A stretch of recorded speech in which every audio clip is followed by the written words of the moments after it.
It's not Russia. It's not China. It's a out-of-control, covert group that is not being overseen by the people, the Congress, or the President, who have developed these technologies and are recklessly using them to track and target extraterrestrial vehicles. The result of this is that we're in a crisis that is unacknowledged, ironically, because these projects are unacknowledged. I occasionally think how quickly our differences worldwide would vanish if we were facing an alien threat from outside this world. There is no threat, and we have to prevent the weaponization of space. So either they don't exist, but if they are, they're a threat. So this is the 1-2 punch that's been going on, unfortunately, for 60-some years. He said, do you know why they killed Marilyn? Mr. President, the late Marilyn Monroe. And I said, well, I didn't until I got this document. It's a virtual death warrant. When they found out that Tesla had passed away, they came in, they had the manager of the hotel open the safe, and they took all of Tesla's papers. Now, a lot of people say, oh, well, that's an urban myth or a conspiracy theory. I say, like the hell it is.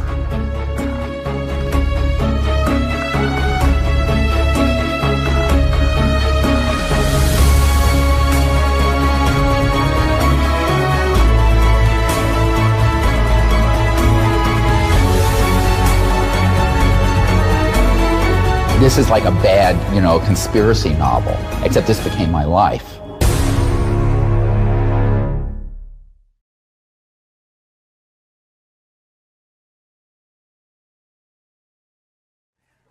I'm Dr. Stephen Greer, and I'm the director of the Disclosure Project and CSETI and SiriusDisclosure.com and the Orion Project. These projects I'll explain very briefly in a moment.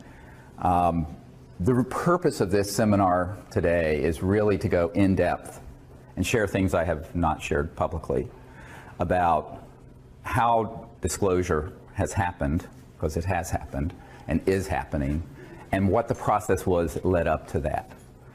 But I first want to thank you guys for coming here and having the interest, because it's the public that has actually made disclosure happen from the beginning. Although it was requested by some folks at the CIA, which we'll get into. It's the public that's really enabled it, including all the now 550 top secret military and corporate witnesses that have come forward. Now, I want to state that at this point, the numbers are continuing to grow. And most of those witnesses are people who've been in the intelligence community or Department of Defense, some branch of the armed forces, or corporations that deal with so-called unacknowledged special access projects, super secret projects that deal with UFOs. And only about 1/5 of them have consented to be filmed and have their persons identified to the public. The reason for that is fear and concern for their own privacy and concerns over some issues that I don't think we need to worry about at this point around the legalities, and we'll get into this over the course of the day. And the main purpose of the Disclosure Project was really to educate the public that we're not alone in the universe, and that this has been known by highly classified projects for 70 years, and that those projects have, unfortunately, become illegal and unconstitutional operations that operate transnationally. Note that I said transnationally, not internationally. The secrecy that surrounds this issue is so extraordinary that most presidents are not briefed on it, and if they're briefed in a way that is perfunctory and very, very limited and designed to control their actions. For example, Ronald Reagan was provided some information, but only insofar as it was false, so that he would support SDI, the Star Wars missile defense program, so that he could justify the spending. But for the most part, presidents since Eisenhower have not had appropriate access control. Now, what I mean access control? This means not only access to the program, but control over them. And people need to make I want at the very beginning, a very clear understanding between knowing and being able to do anything about it. So every single president has been interested in this. Famously, Jimmy Carter, as he was the president-elect, was asked the outgoing CIA director, George Bush Sr., to brief him on this issue because he had had a sighting. Some of you may know this while he was governor of Georgia. I have that report. And President-elect Carter was told by then outgoing CIA Director Bush that he would not tell him about this issue, and he didn't say he didn't have information. He said, "I will not share that with you," and directed him to get it from the Congressional Research Service. Believe it or not, saying that to the incoming President of the United States. And this is well documented in Disclosure Project witness testimony from people who were privy to what happened. And I think that this is why folks have to understand that just because that someone is the president or the chairman of the Senate Intelligence Committee, or for that matter, the head of the CIA, does not mean that they're going to even know about these operations. Now, when I first started out on this, it was an accident of what my real initial love was, and that is peaceful interstellar contact. I started out doing what I'm doing, while I was working full-time as an emergency and trauma doctor in North Carolina, because I thought it was time for humans to show a different face to the cosmos, one that wasn't militaristic, one that wasn't xenophobic, one that wasn't fearful, but one that was hopeful and forward-looking. And so I founded the Center for the Study of Extraterrestrial Intelligence 25 years ago in CSETI, C-S-E-T-I, to do exactly that. And so we set upon this project, sort of just grassroots, and right away, within a year or two, we had contact. All of you know what happened near Pensacola, where we were out on a beach with about 50 people. A couple of them were Air Force pilots, a colonel and another guy. And there were 4 ET craft that materialized and vectored in and was filmed. Very poor film footage, old Hi-8, no night scopes, but it was actually quite close. This ended up on the front page of the Pensacola paper the next day. And at that point, what I was doing got put on the radar scope of the national security state of folks dealing with this. This is the part of the story most people don't understand.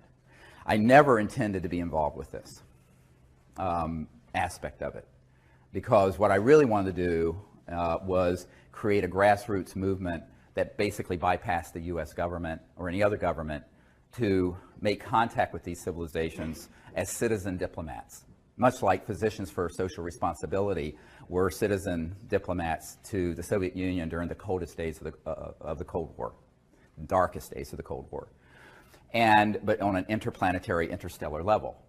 Unfortunately, I got diverted, not stopped from doing that other project, the CE5, Close Encounters of the Fifth Kind Initiative, which is when humans go out and intentionally make contact. But I was pulled into what I'm doing now with Disclosure Project because I was asked to. So within a month of that event in Florida in March of 1992, I was asked to go to a conference in Atlanta. Now, I thought it was just a conference. I got there and it was half of magic, this covert group that deals with UFOs there. The former head of Army Intelligence was there were NSA people there were DIA people there, et cetera and so on. And they proceeded to sort of ask me, what the hell do you think you're doing? I said, well, I'm doing what you can read. It's all public. I don't have any secrets about it. We're a team to make contact with these civilizations outside of governmental channels because the government is broken. And I was informed it was none of my business and not to do it. And I said, try stopping me. So we kind of had a mano a mano. Was not pretty till 3 in the morning in a hotel room. And, and I said, this is what I'm going to do. So there were people opposed to what the CE5 contact program was from the very, very earliest days. Most people don't realize that. On the other hand, there's a senior official at the CIA who flew down on a jet to my town in North Carolina, Asheville, North Carolina, to say, do it and don't give up. Someone's got to do this because it's completely out of control, and moreover, someone's going to have to spearhead not only making contact, but informing the public, because the system is so completely dysfunctional. Now, the person who was sent down was a man whose family founded the California Institute of Technology, one of the most prestigious universities in America, and is associated with the NSA and CIA. And I said, well, I'm a country doctor in North Carolina, rambling around in an ER, and I'm doing this sort of as just an ad hoc group to do this. He says, no, well, someone is going to have to do this, but also is going to have to educate the public. And I said, well, I'll do what I can in between ER shifts and raising 4 children. And as things went, that was sort of the initiation, and my initiation into this sort of weird, down the rabbit hole world of secret projects. I'm going, why is this guy coming as an emissary of this very senior CIA person who's involved in this, begging me to do something? Why don't they just do it? Anyway, so you're going to see this leitmotif repeated over and over again over the course of today. And at that point, I said, okay, well, I will do what I can. And a few months later, there was a man named Bill Clinton, got elected to the presidency of the United States. And I was immediately approached by people who were friends of his, and who said, well, this is something that he's very interested in, and it's well known that his good friend Webster Hubbell, who was third in command at Justice Department prior to being convicted of some other problems, said that Bill Clinton asked that he wanted to know about 2 things. Who really killed Marilyn Monroe? Because he had a fascination with Marilyn Monroe. And who killed Jack Kennedy? And also, what is this UFO stuff? Is there anything really to it? So he made a directed inquiry, and as Webster Hubbell reported in his book, Friends in High Places, this is not, you can read it and see, they made inquiries into the subject, and they, quote, were not happy with the answers they were getting, which is a polite way of saying they know they were being lied to. Well, at about that time, and a little bit before some of the Clinton folks approached me, some military people who were friendly to disclosure approached me, who had had experiences either on battleships or at strategic air command facilities where nuclear facilities are hosted, and said, I'll do anything I can to help you. And one of these men was a naval commander who was very connected up in the Pentagon, and he showed up at my door, basically, at my home, and I thought initially he was a spook, a spy. And I said, well, this spook is probably here to disrupt my project. And it turns out he was a totally stand-up guy who did everything he could to set up a number of the meetings you're going to hear about behind the scenes in deep background briefings that I did at the Pentagon subsequently.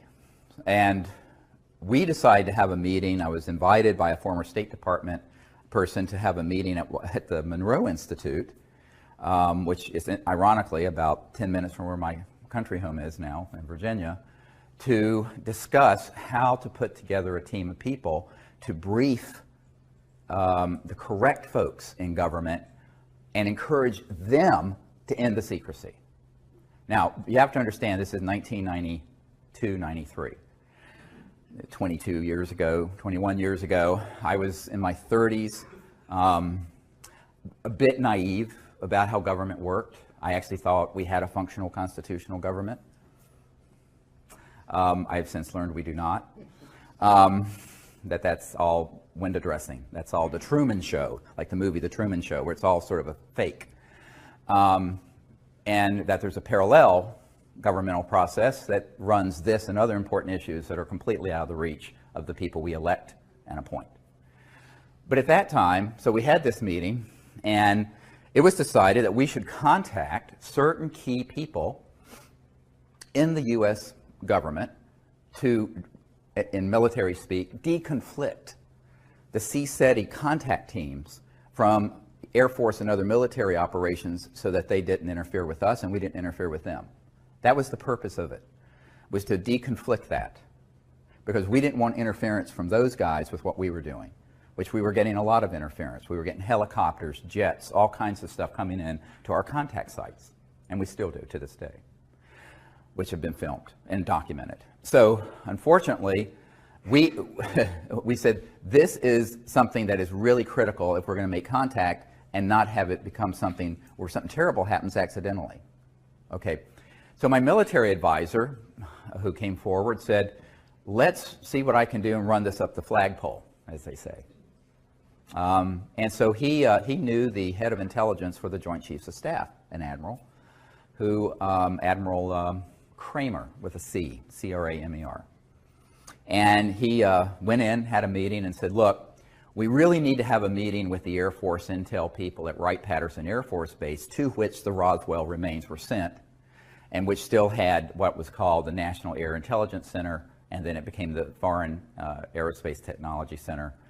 It was always FTD, Foreign Technology Division of the Air Force, back in the 40s and 50s. It's gone through many name changes. It's the same facility at Wright-Patterson Air Force Base in Ohio.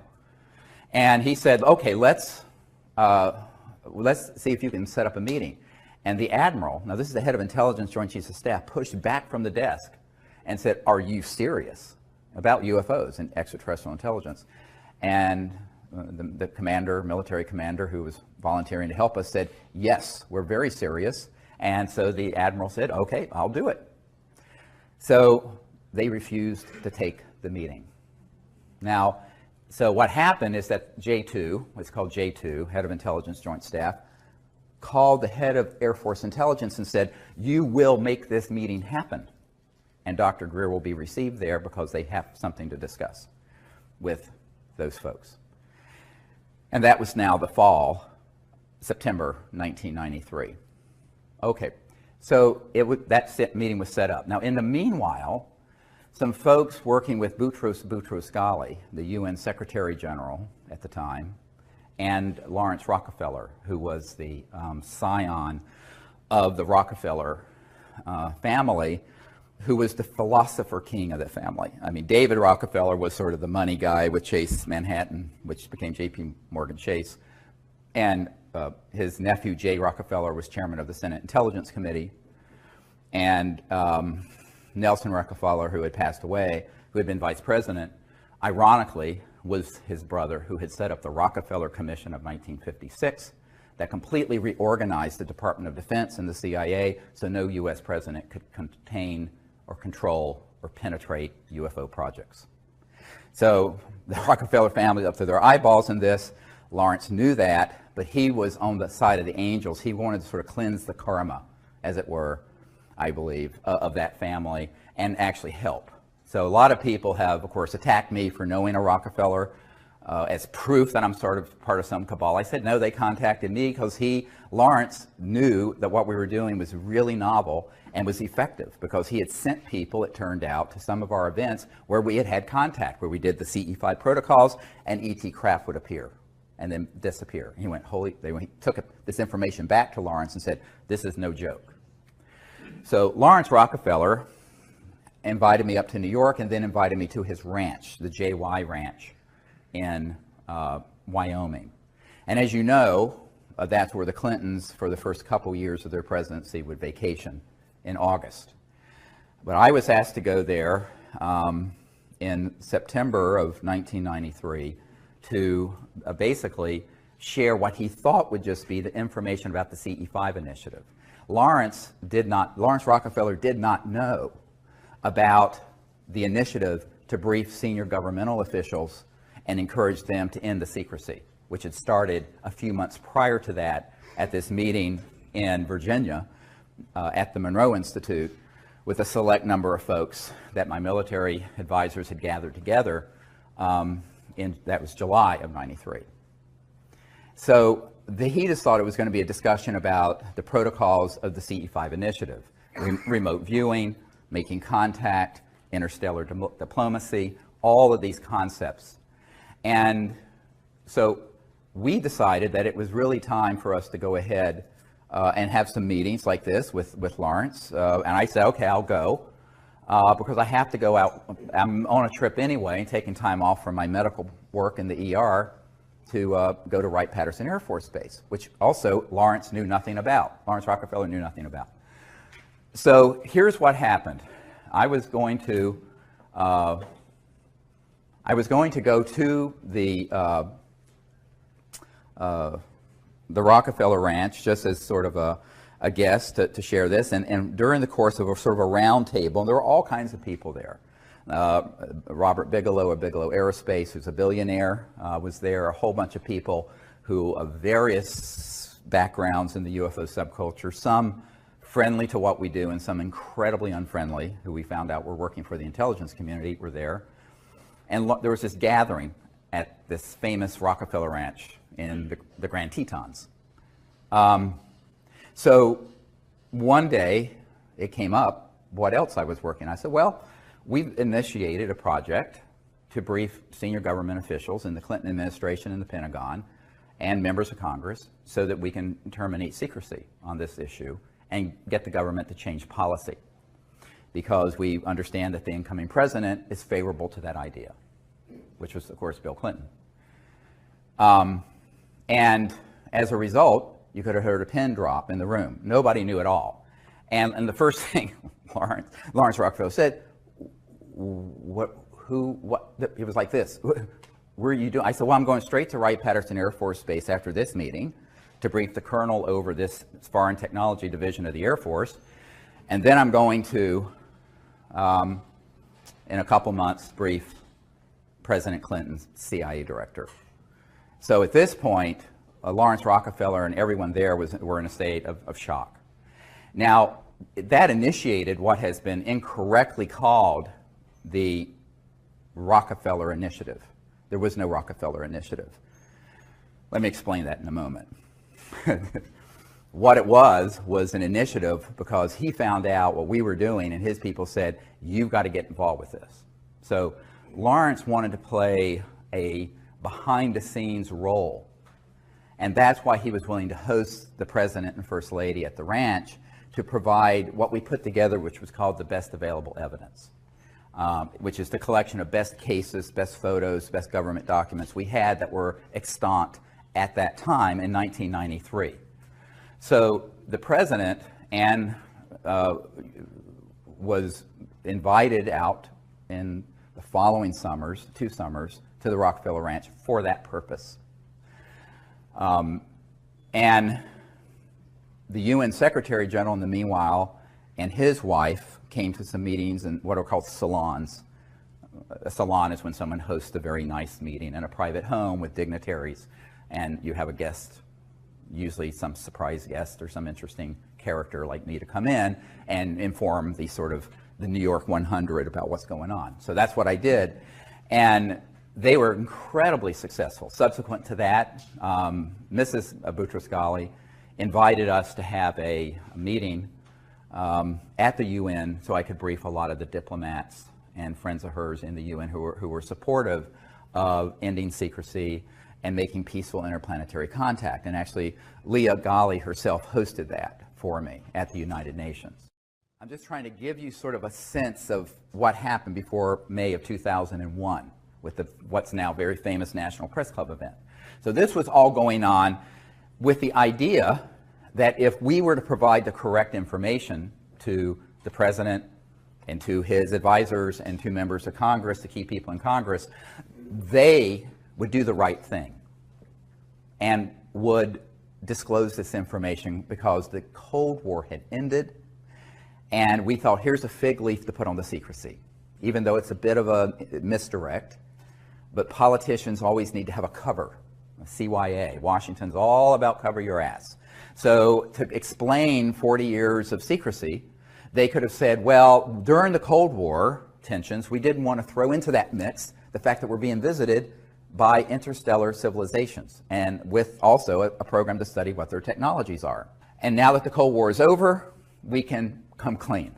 So I was recommending that they use that as an excuse for the chicanery that had gone on between 1956 and 1990s, 40 years. Well, it was an interesting thing that happened.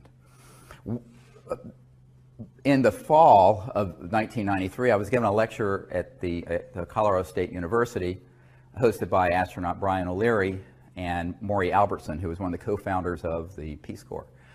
And they became very, very close friends and supporters of what we were doing. And in that presentation, I laid out the entire sort of manifesto of justifying disclosure, ending secrecy, and what we should do.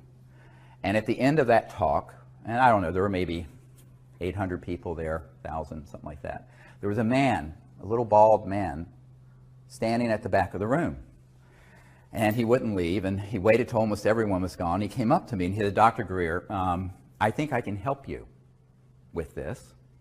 I know some folks in Washington who want to know about this, but they're not getting any good answers." I said, "Well, like who?" And I thought he was going to say, you know, staffers for Congressman blah blah from Nowhereville, Montana. And he said, "Well, I'm very good friends with the Director of Central Intelligence, the CIA director, and he would like to be briefed on this." And of course I said, "Well, that's a good start." So initially that meeting was set up for November of 1993, and it got pushed back because of scheduling conflicts that he had and I had, to December 13th, 1993. My wife, Emily, was there with me. And the cover story was a dinner party just here in Arlington at this man's home, and with his CI director and with his the CI director's wife, Dr. Sue Woolsey, who was the chief operating officer of the National Academy of Sciences. So, which is very good, because I feel, well, we can get two birds with one stone here, because she's a very senior scientist in a very prestigious institution. So again, we got a nanny for the kids, flew up to Washington, had this meeting. Now, normally when you meet with someone at cabinet level, it's a, very tight, maybe 20 minutes, 15, 30. This went on for about 3 hours. And the initial part of it, I had this whole briefcase and portfolio full of all these images of photographs and documents and cases and all this stuff. And after about 10 minutes, the CI director said, "Okay, I know this. We know that they exist." And it turns out he and his wife had had a sighting in New Hampshire when they were younger. "I want to know," and this is the key question to answer, "why won't they tell me and the president about it? I'm the CIA director." I said, well, that's another discussion. And at first, I got some hint of this when I got the letter, which I have in my archives, because subsequently, Woolsey tried to backpedal and say this briefing never happened. He publicly said so, and I can prove it to be a lie. I always say in Washington, how do you know they're lying? Their lips are moving. Lips are moving, that means they're lying. So, ouch. Did I just say that? Yeah, I did. It's on the record. There you go. So, but the letter I got describing the briefing from our host said that you're going to be the first person to brief the president's people and his CIA director on this issue, because they've asked questions and they can't get anything through channels. Now, at that point, I have to say, I thought I was being Zoomed. I really thought this was a prevarication, and that this spy master, the CI director, just wanted to pick my brain, find out what we were doing with folks like the Rockefellers and da-da-da. And it turned out he 100% was out of the loop. He knew nothing about these projects, and he was being completely deceived by those who had compartmented intelligence within the agency, the CIA, and he literally was the emperor that had no clothes, and so was the president. So it was at that point, on December 13th, 1993, that I realized that we were living in a country that had undergone a quiet coup d'etat decades earlier. That isn't talked about in the New York Times and Washington Post, because it would be the biggest story ever and the biggest scandal ever. They'd rather talk about the blue stain on a dress and other trivialities, or the stain on a blue dress, and rather than talking about the truth. And we, at that point, had put together a white paper, which is in my first book, about extraterrestrial intelligence, which you can get on our website at SiriusDisclosure.com. And it describes basically the plan of what needed to be done by the chief executive, the president and his people, to end the secrecy. So I had that in my hands, and I was giving it to the CIA director as he was leaving. And he looked at me and he said, "How can we disclose that which we have no access to?" Very chilling question. So, in other words, if we were to push on this, then it would unveil the biggest constitutional crisis in the United States history. And no president wants to admit that they're out of the loop on important things. No one wants to admit that. Therefore, he said, "We will do what we can do. I will continue to look into this. Please continue to send any information you have to me through this contact. But we'll have to see what the president can do." That meeting, as I said, was about 3 hours. Most of it was talking about contact, the technologies, why secrecy would be as extreme as it is. And this is, the why of secrecy is much more difficult for people to get their minds around than the how. So let me first do the how. Everyone thinks there's something called above top secret. Well, in the United States government, most governments, there's no such thing. There's actually confidential, secret, and top secret. But then within these classifications, there are compartments. So you have TSSCI, top secret special compartmented intelligence. So TSSCI, it's the compartment you're in that matters. Some compartments, like what Edward Snowden exposed about PRISM, was a compartment that the president and the oversight committees of the Congress knew about. However misguided they may have been, they were legally overseeing compartments, which is why he's in trouble. There are other compartments that are unacknowledged special access projects. Special access projects require these clearances, and the unacknowledged ones mean exactly that. They are acknowledged to no one outside the compartment. And that includes the President of the United States or the Chairman of the Joint Chiefs of Staff or whoever. So one of the big mistakes that people make is conflating people's position in the military, the CIA, Congress, the presidency, the White House, the National Security Council, the whole alphabet soup of government agencies with access, all access, just because they have a top secret clearance, to every compartment. And I know men who are in one compartment or in one section, and they have a friend that's in another compartment, and they both have top secret clearances, very high compartments, and they do not know what each other's working on. They may be best friends and they won't know. And that is how it works. But the unacknowledged special access projects mean that they're not acknowledged. And this is what Rumsfeld meant the day before 9/11. If you look at the film Sirius, when he said there's $2.3 trillion unaccounted for in the Department of Defense budget over the last few years. Not billion, trillion. Now it's at least 5 trillion. And now this is no flaming liberal. This is Donald Rumsfeld, okay, who dragged us into this misadventure called the Iraq War, along with Dick Cheney and some other neocons who didn't understand the Middle East, obviously, or anything else for that matter, dealing with world politics. And so, but he literally said that. I don't know if he knew it was being filmed, but it was, and we got it, and it's in the film Sirius. So what does that mean? $2.3 trillion unaccounted for. It means that there is no accounting. I know an auditor who audits my uncle's old company, was Northrop Grumman, which does a lot of top secret work on certain kinds of aircraft, just like Lockheed Martin has certain contracts dealing with anti-gravity propulsion craft. And if it's an unacknowledged compartment and it has some billions of dollars in it, the auditor will be told, you don't have a need to know what's going on with this, and it is just rubber stamped as an audit. They have no idea where that money's going. It goes in the front door. Where it's going through the back door, God only knows. All right? We estimate between $100 and $200 billion every year is going into the unacknowledged government. And this is a conservative estimate, unacknowledged. Congress doesn't know where it's going. The president doesn't know where it's going. A lot of senior military people don't know how it's being used and where it's going.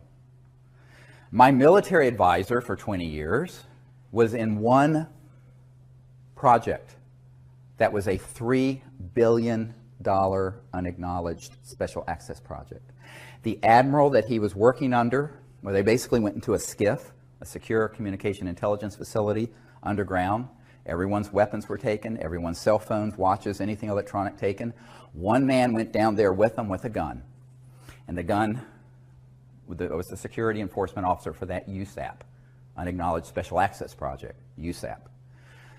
And they were all told, the guy took a bullet out of the chamber, and they said, if you tell anyone about anything going on in this unacknowledged project, there is a bullet with your name on it, and it will find you somewhere, somehow. Now, this is not a movie. This is actually how that world works. That's the world I've lived in since 1993, or been exposed to. And so that is serious stuff, and they mean it. And so my military advisor said, oh, absolutely, this is no John le Carre novel or John Grisham story. This is really how the unacknowledged super black world operates. Now, of all the projects that are unacknowledged, black bag operations of all kinds, special operations of all kinds, the blackest and the most unacknowledged are ones dealing with UFOs and extraterrestrial intelligence, by far. And so that's why when you read the document from early 1950s from Canada, the Wilbur Smith document, where he says, after talking to someone in the United States government, this is a Canadian top secret document that got declassified accidentally. It's on our website. And he says this subject is the most secret subject in the United States and exceeds the secrecy surrounding the development of the hydrogen bomb. At that point, we hadn't detonated a hydrogen bomb.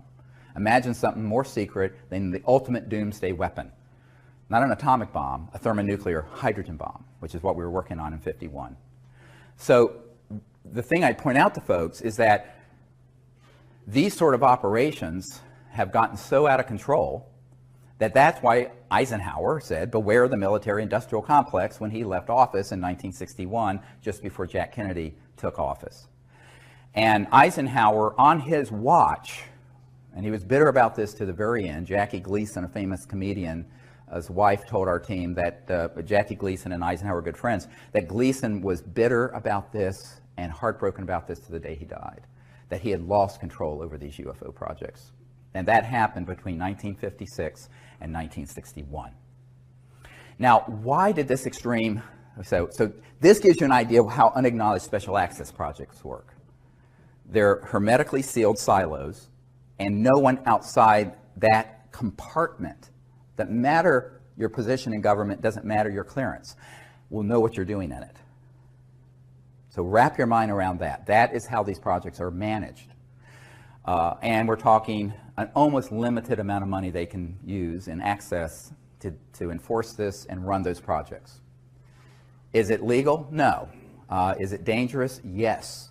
Because it is, by definition, completely without oversight of the people, the people's representatives, or the president, or for that matter, the senior folks at the Pentagon. I'll get to this in a moment. So at this point, I'm reeling. I'm just sort of like, I'm absorbing all this. Look, I'm a country doctor in North Carolina, rambling around in an ER, taking care of shootings and stabbings and car wrecks and burns and what have you. And this bag of crap gets handed off to me. And I think, well, you know, this is way past my pay grade. I'm just... And in January or early February 1994, a friend of the president's comes to our home, a man that I had met sometime earlier. And name is Kevin Foley.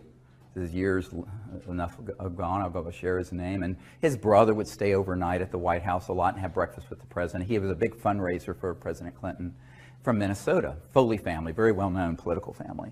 And I'd gone up there and met with his family and what have you, and he came back to my home, and he said, well, we were having dinner around the table and in this house, and we had in North Carolina, and he turns to me and he says, well, the president and his folks really are very supportive of what you're recommending in this white paper, this set of recommendations I'd given the CIA director.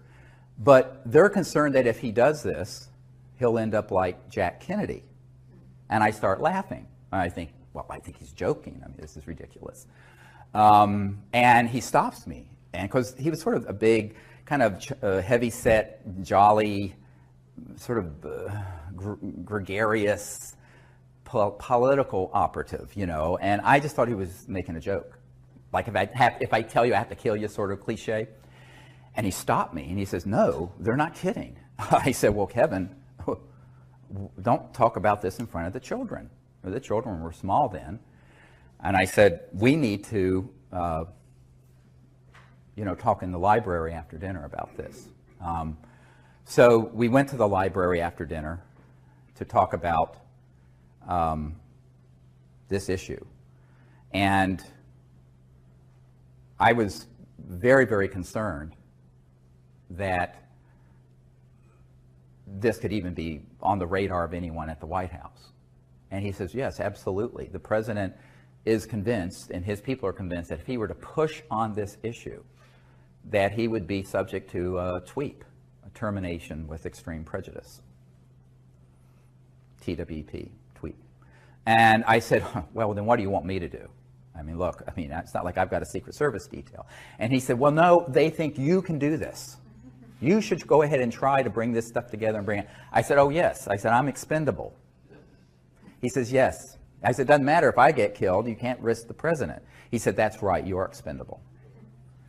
So from then, I always call myself the throwaway guy. Doesn't matter if I get killed, because I'm nobody, and I remain nobody. So, and I want to be a nobody in terms of politics and conventional power. So I'm very happy to be a nobody. So what, I use that term in the sense of how Washington thinks, the currency of power. And I said, well, I'll do what I can, but, this is a very steep climb. So by 1994, and it was later confirmed to us later in 94 and 95, that when Rockefeller hosted the Clintons, and there's that famous picture of Hillary Clinton holding the book about extraterrestrial intelligence at the Rockefeller Ranch when they were visiting out there. Yeah. Okay, so she actually is the one who stood up and stopped the briefing and said it's too dangerous. We're not going to pursue this. And ultimately, politicians are going to put their finger in the air and they're going to see which way the winds are blowing and see what they can benefit from. They saw this as a lose-lose situation. In other words, it was a situation where if they were to push on this, they would be stepping on some very big toes. Very, very big toes. How big? Several $100 trillion of world economic activity. Now let me back this up now. So the how is hard for some people to wrap their mind around when it comes to this kind of secrecy. But the why is the pièce de résistance. Because if you look at what these projects that are unacknowledged special access projects are doing, what they really have been doing has been trying to acquire, as this top secret Canadian document, the Wilbur-Smith document in 1951 states, the modus operandi, the mechanism of action of these extraterrestrial vehicles, meaning the technology, the science and technology. Because if you're interstellar, you're not using Exxon Jet A fuel. You're not using a rocket like SpaceX and Virgin Galactic is using. You're not using something like the space shuttle. You're using some technologies that are the transdimensional end of physics, very high energy electromagnetic field propulsion systems that allow you to drop out of 3D space and appear at another point in space by going through other dimensions. Okay? Now, you can do that without going transdimensional by just creating energy from the so-called zero-point field and creating an anti-gravity effect, so you have lifters so that you can go 100,000 miles per hour, make a right-hand turn with no deceleration effect because you created a bubble in space-time that corrects for one gravity. That's what a lot of the, quote, UFOs are that people see being test flown out near Nellis and the Dugway Proving Grounds in Utah, and et cetera and so on. We mastered gravity control October 1954. I was not a twinkle in my father's eye. Most of you weren't born at that point. I wasn't. And that is when we mastered gravity control. How do I know this?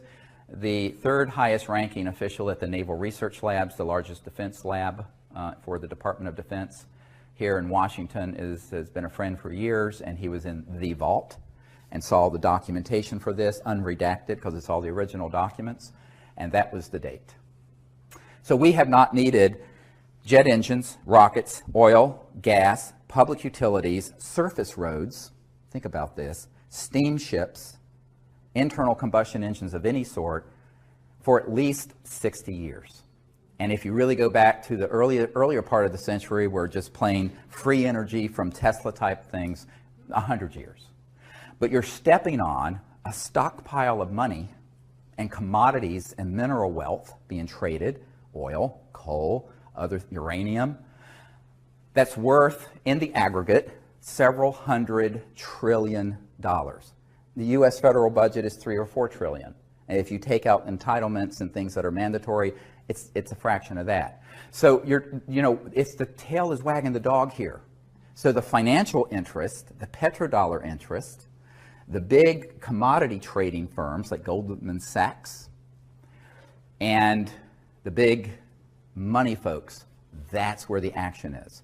And those are the masters, not the president, not the Congress, not the UN Secretary General, certainly, not the Prime Minister of England, etc.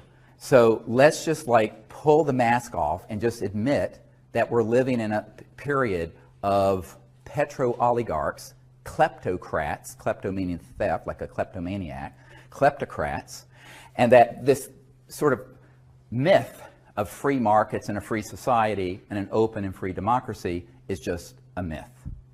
Because our democracy was hijacked decades ago. Now, on trivial issues like the marginal tax rate or whether you're going to raise or lower payments for Social Security, the President and Congress can fight about that, and it's sort of this show going on, a whirling dervish show of nonsense that goes on. On these issues, they don't want those clowns, is how they view it, dealing with it. So this permanent, unacknowledged covert program has put a lead ceiling in. And only rarely does anything bubble up from there, or down, I should say, to the body politic out of these unacknowledged special access projects. So it became my task to find out how to do that and live to see the next day, all right? Because it doesn't do me any good if I do it recklessly and I'm dead. You can't do anything if you're dead. Well, you can, but it's different. So you're doing other things. So this became the central issue. And Lawrence Rockefeller, I suggested, look, we need to then, if the president will not do this, we need to get together a group of people, put together this best available evidence, and also assemble top secret folks who will have the courage to provide credible documentation, testimony about what they've known. So I suggested and organized a meeting at a Silomar facility near Monterey, California in June of 1995. Edgar Mitchell was there with me, Marina Popovich, who was a very renowned cosmonaut in the Soviet Union, some KGB officers were there, and some of the early Disclosure Project witnesses were there. Now this is 95, this is 20 years ago. And Lawrence paid for it, and Lawrence Rockefeller said, look, I will totally support doing this. And when I was with him at the ranch, I said, well, why don't you take a public leadership in this? And I was talking to him out on his deck with the beautiful Remington Native American sculpture that's, with the Native American on horseback, the very famous. Of course, they have the original of everything. And I said, I need your help. He says, oh no, it's too dangerous for me. He says, there are members of my family already jumping up and down on my feet that I'm doing this much. And I knew he was talking about he was talking about, the money people in his family. He was the philanthropic guy who just wanted to give away his wealth before he died. That was his whole purpose. Really sweet man. And so I said, well, okay, you know, I told him, you're old, you're rich, and you're a Rockefeller. I'm a nobody. I'm a North Carolina doctor who's trying to do this with no resources. He says, just, I'll be behind the scenes. And he took his old hands and did this, and he said, it's like a flock of geese.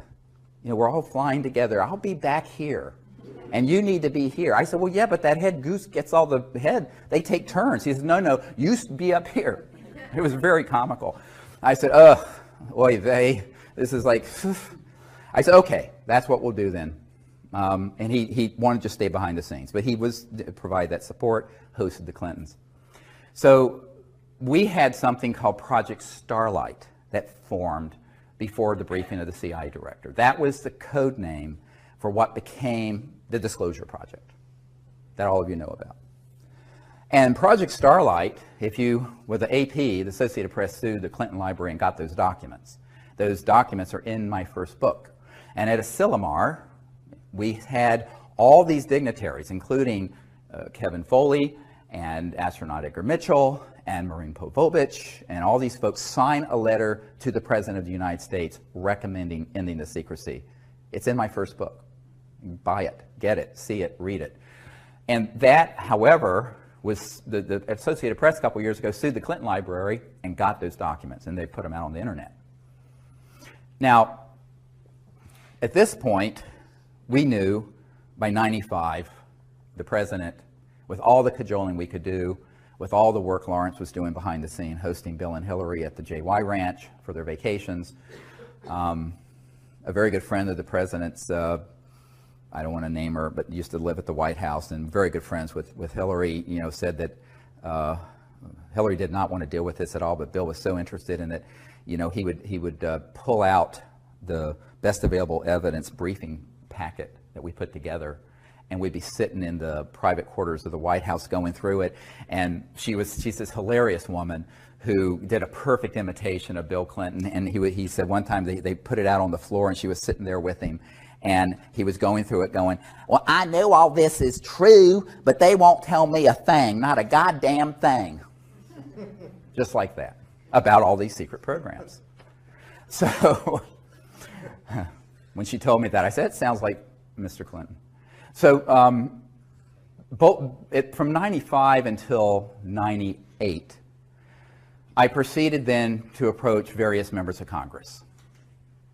And we had already started that process thinking, well, okay, if the President won't do an executive action and force his way to control these unacknowledged special access projects, maybe a member of Congress will have the courage to hold a hearing. And since we now have identified, first it was about a dozen, and then it became several dozen top secret guys that could be subpoenaed and swear under oath with penalties of perjury, federal penalties of perjury, if you're testifying before Congress. Go ask some folks who are in prison for lying to Congress about what they knew. And so I started assembling these folks, the first meeting of which was in June of 1995. I'd met with a number of them one-on-one, but there's strength in numbers. So I realized that if we came together as a group and they got to know each other and they felt that it was, they felt safer, they felt protected if they were all doing it together. You see what I mean? Brilliant. Okay, so that was what I did, is pull people together. Because these men and some of the women involved were terrified about speaking about this on their own as lone wolves. But I said, let's get a mass of us together and do it. So that first gathering was very historic because it was sort of presaged what we did in 2001. Now at that point, you know, I decided, look, we are going to have to be very careful with this. So I wanted to be sure that not only did the President have no access, which is in itself proof of the illegality of these unacknowledged special access projects, but that the appropriate oversight committees of the Congress of the United States didn't, as well as key people at the Pentagon. So I proceeded then to do a series of briefings. And in 1997, here in Georgetown at the Westin Hotel, we gathered together, I think about 25 of these top secret guys in a closed meeting, not open to the public, to invite members of Congress, members of the administration, and people from the Pentagon to hear what they knew. And it was a very well organized private event. No media was there and the public didn't know about it. It was in a very limited way. And the idea was that we wanted to get a member of Congress, and like Congressman Dan Burton, who is chairman of the House Government Oversight Committee, Reform and Oversight Committee, that issued 1,000 subpoenas to impeach Clinton about the stain on the blue dress, was there.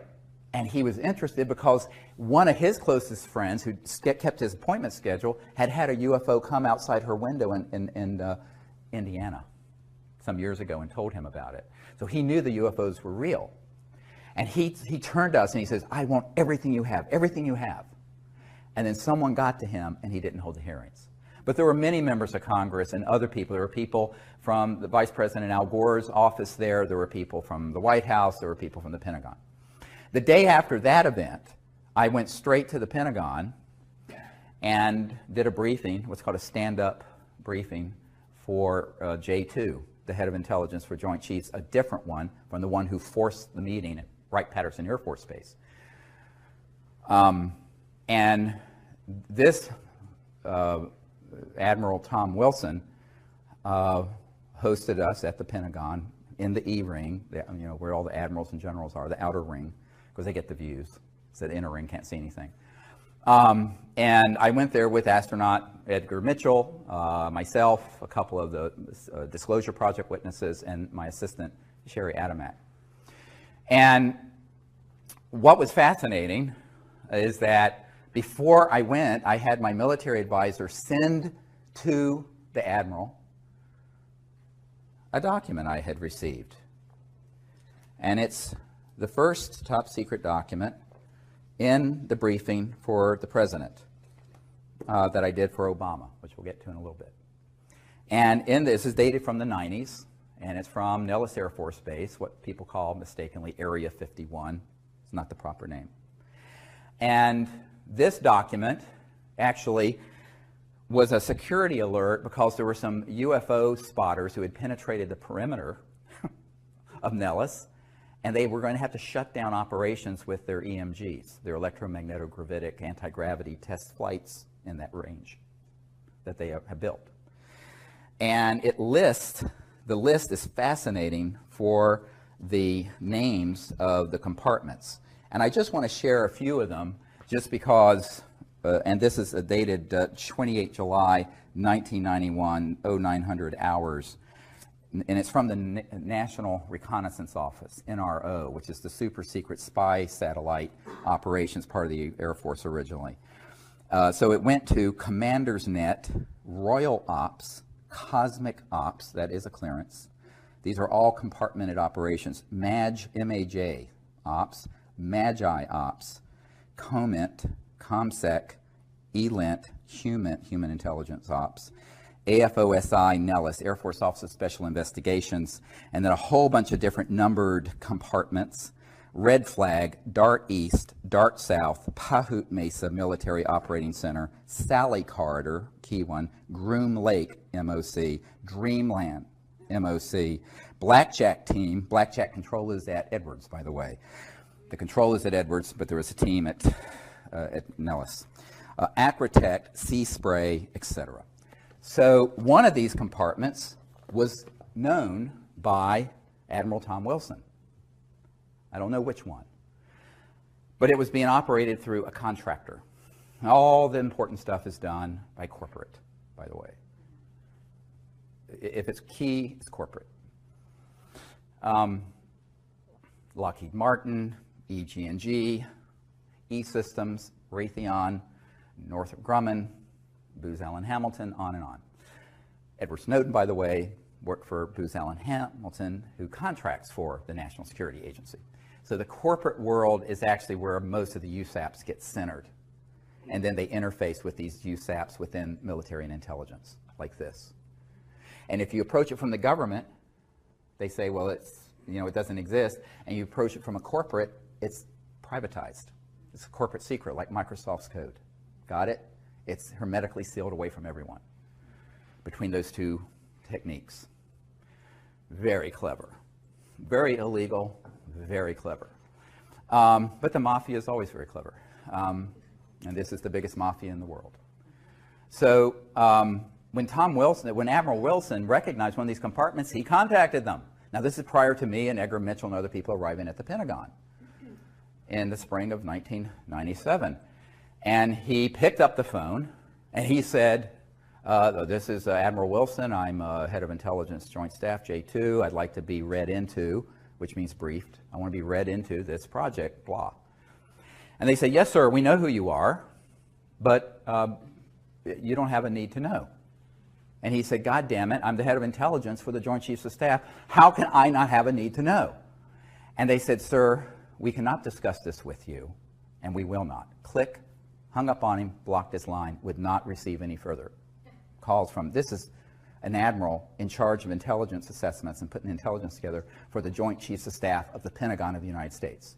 Now this I know for a personal fact. So now you have a coup d'etat that extends to even the highest levels of the Pentagon. So by the time I walked through the door to do what was supposed to be a 45-minute stand-up briefing for the admiral and his staff, he was so scared and so mad, he was scared. And the meeting went for 2 hours, and if Edgar Mitchell hadn't had to leave to go to an interview in New York City on some TV show, it would have gone on for 3 or 4 hours. He kept canceling his other appointments. At the end of that briefing, I said, we really need your help. And he said, well, what can I do? They're not going to tell me anything. The best thing I have in my arsenal is the B-2 stealth bomber that I know about. And you're telling me that there are unacknowledged projects that have things that can go transdimensional light speed and beyond, that can do circles around my B-2 stealth. He says, it's point, set, and match. I said, well, you still need to help us get control of it. He says, how can I do that without having the Secretary of Defense or the President order me to, without myself doing something rogue? See, here's the good guys are trapped by being good. I said, here's the thing. The only thing bad about nice people is that they're nice. And the people who are rapacious criminals are not nice, and they don't give a damn about the law or people's lives, and they don't mind killing you. So he said, I can't do this. And then he said, well, who else have you met with? I said, well, the CIA director, and I started naming all these people. So he says, well, you know, if those folks are being Schmidt-canned, pushed aside, what am I supposed to do? So he basically threw up his hands. He says, I don't see that I can do anything. There was a man named Gordon Cooper, who most of you may know was someone who gave us testimony about the craft that landed on the dry lake bed in California, Edwards Range, back in 1956, I believe it was, that his crew filmed, and he saw the film footage and sent it back to the Pentagon. Well, Gordon Cooper, a very heroic figure, an early Mercury astronaut, and I were speaking to a conservative group called the Federalist Society here in Washington, who were very interested in this, because they were interested in the unconstitutionality, because they're strict constitutional. And I will speak to any group, I don't care, you know, I mean, it's fine, politics, I don't care. So, I mean, I agree with the group's politics all the way through, but they were interested, and they invited me and Gordon Cooper, so we went. So, my wife was with me. It was here at the Hyatt, I think, near Capitol Hill. And I was going, so I started talking to Gordon and comparing notes of people we had talked to within the system. And he had been asked by Secretary of Defense Cohen, C-O-H-E-N, who was Secretary of Defense for Bill Clinton. Bill Clinton, Secretary of Defense, had asked him directly to give him all the actionable intelligence, all the details needed about that landing event of a craft at the dry lake bed in 1956, because he wanted to see that footage. And he got back to Gordon Cooper and said, I can't find it. It's not accessible.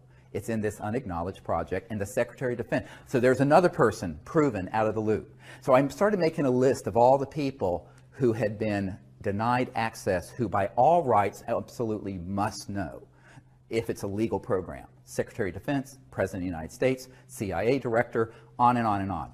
Then I end up, a couple years after this, getting invited to brief the head of the Defense Intelligence Agency, General Patrick Hughes. Now, General Patrick Hughes was a man, you'd often see him with Madeleine Albright and Bill Clinton and other people. He was the head of the Defense Intelligence Agency, which is like the CIA for the Pentagon. It's almost as large. And it's their in-house intelligence shop, whereas, you know, the CIA is a civilian agency, but this is a military intelligence, but the Defense Intelligence Agency is sort of sits on top of all military intelligence. And he was the director. So, and he's a 3-star general. So I get invited to brief General Patrick Hughes at the Pentagon. So I think, well, let's see what he knows. Of course, he wanted to know what I knew. So again, I sent him a full dossier and briefing prior to arriving so he'd be adequately brought up to speed. We had a meeting scheduled. I go to the Pentagon, full military escorts in, like you always have in these areas. And I go in, and we start talking about this. And he says, well, I find this amazingly interesting. He says, but in all my years in the military, I have never been told anything about it. Nothing. And I said, well, it doesn't surprise me. There are other people in your position. He says, he got up and he went over to a bookshelf. And on it was a little, like you'd get at a toy store, a little E.T. doll, like about this big. And he grabbed it and he says, this is all I've gotten for my inquiries about this issue through channels. In other words, someone gave it to him as a gag gift. Now, there was a full bird colonel sitting at the table during this briefing, and I started explaining the way, you know, these particular, and he knew what an unacknowledged special access project was. This is no, he says, but he didn't know about this one. And he wasn't being told. He says, well, I can't imagine that there are operations within the Defense Intelligence Agency that know about this, and they wouldn't tell me when I've asked. I said, well, they do. I mean, they lied to the president, they lied to the CIA director, and they'll lie to you. And the colonel visibly stiffened. Because I said at that moment, there are people on your senior staff who are tasked with this issue, but they don't want you to know for whatever reason. And this colonel stiffened. And my military advisor and I compared notes later. That guy was on the inside lying to the general. The colonel was zooming the general. Illegal? Yes. Treason? Yes. Happens every single day at the Pentagon and CIA. So when you're dealing with an unacknowledged special access project this sensitive.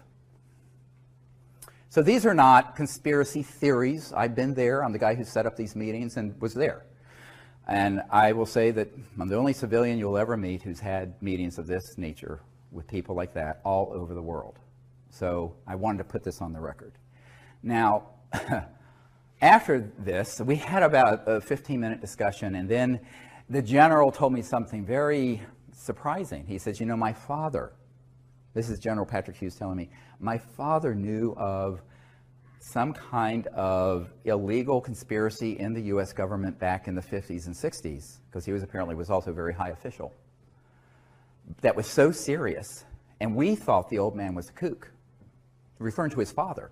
And he says, I thought this would all be nonsense until I got into this office, until I became the head of the Defense Intelligence Agency, and contrasted with what I'm being told with what I've seen received from the Disclosure Project, well, Project Starlight at that time.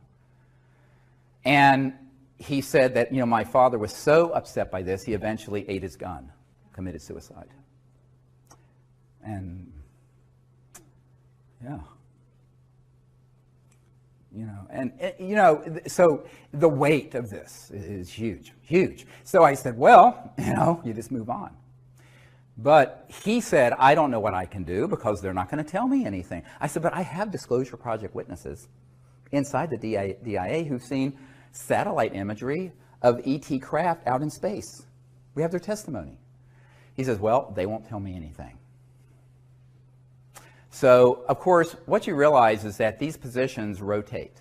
They're there for a year or two or 3 or 4. The president, if he's lucky, 8. But there's this permanent system. So let's call it the permanent secret government versus the one that sort of is this revolving door of folks. Sometimes the people in that system know and sometimes they don't. And since the mid-1950s, the criteria for being on the inside of the secrecy is the following. And this is how I explained it to a 5-star admiral in England, who is also one of our witnesses, Admiral Lord Hill Norton. He was the head of the Ministry of Defense, and he was a Sea Lord, they called them back then. They don't have 5-star admirals anymore. And he was the head of the military committee for NATO. So I went to his cottage in Hampshire some years ago. Emily dropped me off, took the kids to Salisbury Cathedral, I believe, and I continued on, had a meeting with the Admiral. And you know, you get a picture of what my life must be like. So nuts. Completely nuts. So anyway, so I'm there with this man, and we're sitting in some wingback chairs in his parlor in what he called his cottage in Hampshire, and which is a gorgeous old antiquity house with the thatched roofs and beautiful. And we started talking about this. And he was a very fastidious man.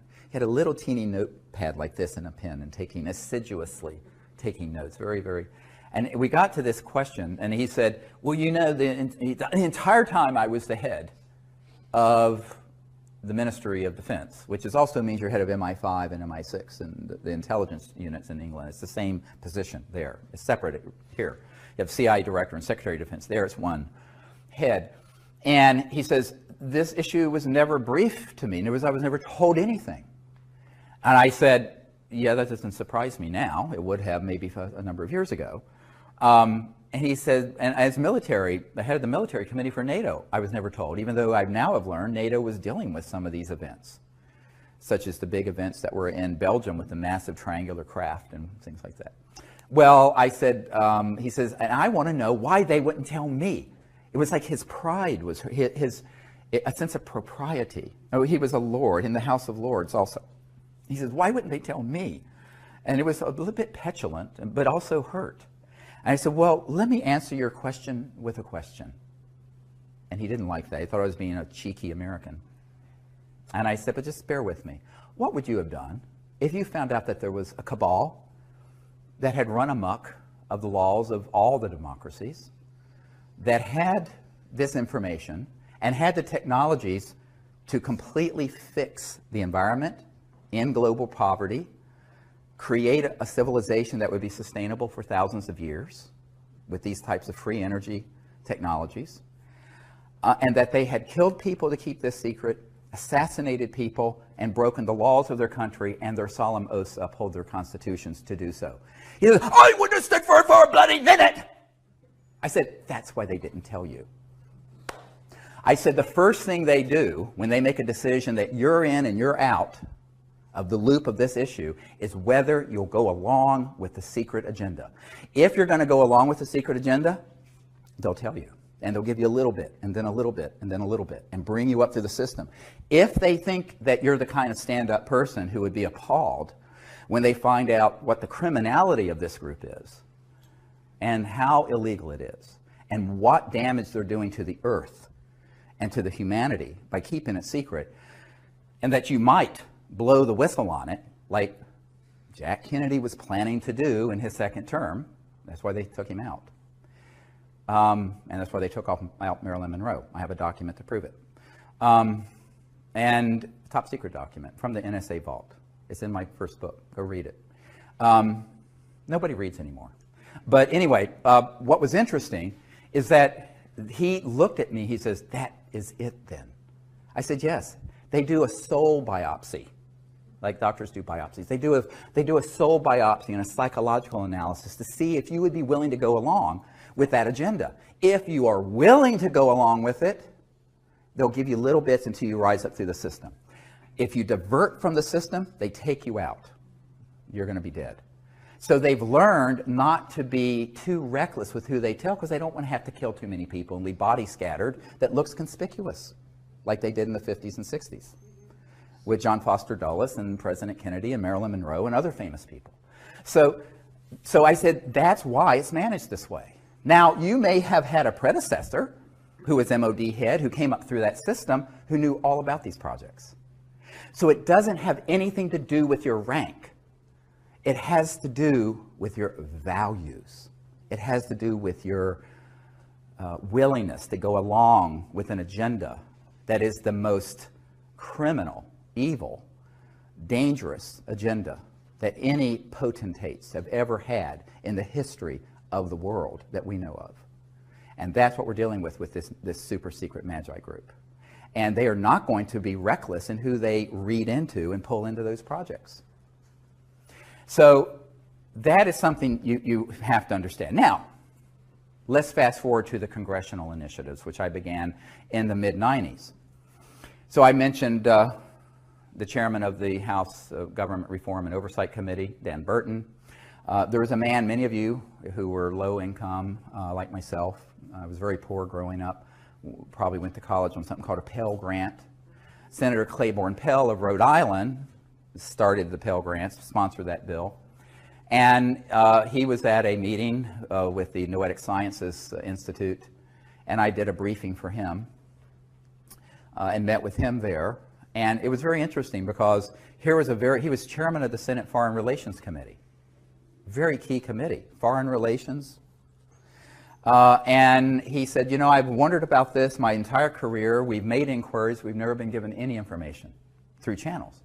And he said, would you come to Washington and do a briefing for my staff? I said, well, sure, anytime I can come up. I was still living in North Carolina then. And he said, oh, wonderful. And then I looked at him and I said, you know, Senator, the problem with all this is that you're a good man who should be representing humanity to these visitors from interstellar civilizations. And you've been deprived of dealing with the ultimate foreign relations issue, interplanetary relations. And he looked at me through his horn-rimmed glasses and went, you know, Dr. Greer, I'm afraid you may be right. I said, well, I am. Very poignant moment, but that was the way it was. And then I met with Senator Dick Bryan of Nevada, whose home state has, of course, Nellis Air Force Base and the so-called Area 51. He had no knowledge of these projects. So I met with him in a kind of a clandestine little meeting at McCarran Airport in Las Vegas. He was flying in, I was flown in, put on one of those little beeping carts, taken to something that looked like a janitor's closet, opened it up, it was a VIP holding area, and I met with the senator. And we were talking about this. He says, I have never been told anything about this when we've gone into the secure, the SCIFs for the intelligence briefings. And so I provide a briefing to him. And it goes on and on and on and on. I mean, the numbers of people I personally briefed, you know, of course, you know, you probably all know about, you know, briefing, oh, I'm blocking on his name, the Kucinich, who ran for president in 08. And Kucinich was very interested in this, but he wouldn't hold a hearing either, even when he was the chairman of the subcommittee for domestic government reform and oversight. He had had a sighting. Shirley MacLaine outed him during the campaign and embarrassed him. He's very supportive of disclosure. I have his information. I mean, we stay in contact, but he wouldn't hold a hearing. So we went through all these. I mean, it's a whole bunch of people I met with personally. Now, there are people out there who say they're doing stuff with disclosure and lobbying, but they've actually never met with a sitting member of Congress. I'm not going to name names, but that's it. That's what I did for 10 years, from 92 and 3 until 01 and beyond. And also people overseas. The cabinet level member of the Japanese government in charge of science and technology briefed him, very interested. But when I said, will Japan take the lead on disclosure and put this material together? He says, oh no, we can't do it ahead of the United States. He was in terror of the idea of getting ahead of these covert programs. Same thing with meeting with certain members of the royal families in Europe that I met with. And as you know, I provided a big briefing that was given to Prince Charles by Jamie Cromwell, the actor who played. He said he was kind of playing me in this movie, First Contact, a Star Trek movie. And Jamie Cromwell, they had the opening in London, and Prince Charles came and wanted this briefing we were putting together for the president. And so Jamie Cromwell handed it to him. And I got a lovely note back from Prince Charles about this. But not that Charles could do anything about this issue, but they're interested. There's so much interest. But the people, even if they're in very high positions, they're interested, and now they're known to be briefed. But they have no power over the operations. So as I said over an hour ago, don't conflate knowledge of the issue with access control. Access control is in these unacknowledged special access projects. So that led me to doing something very controversial. And there's my military people said, look, there's a way that we do things in the military, and it's called a UNOD letter, unless otherwise directed. And what that means is you write to various people in command and say, unless otherwise directed, here's my assessment and here's what I'm going to do. So they said to legally cover yourself, you need to do a UNOD letter and send it to the head of the Justice Department, the President, the Pentagon, the CIA, the FBI, the whole alphabet soup, the NSA, and send it returned receipt requested so you can prove it was received. And I did that. And that's also in the first book, Extraterrestrial Contact, The Evidence and Implications. And it said, it basically said, you can read it, it's up on our website, here is our assessment. These projects are being run illegally. They are unacknowledged special access projects that have been unconstitutional since the 50s. The President and other key figures we know have been lied to, as have the oversight committees of the Congress. Similar crisis exists in the United Kingdom and other countries where I have had briefings. Therefore, it is our assessment that the National Security Act and secrecy laws that are attached to oaths of secrecy are null and void, and that any man or woman who has knowledge in any document, material, or evidence attached to the UFO and extraterrestrial issue can be provided and disclosed publicly without penalty of law.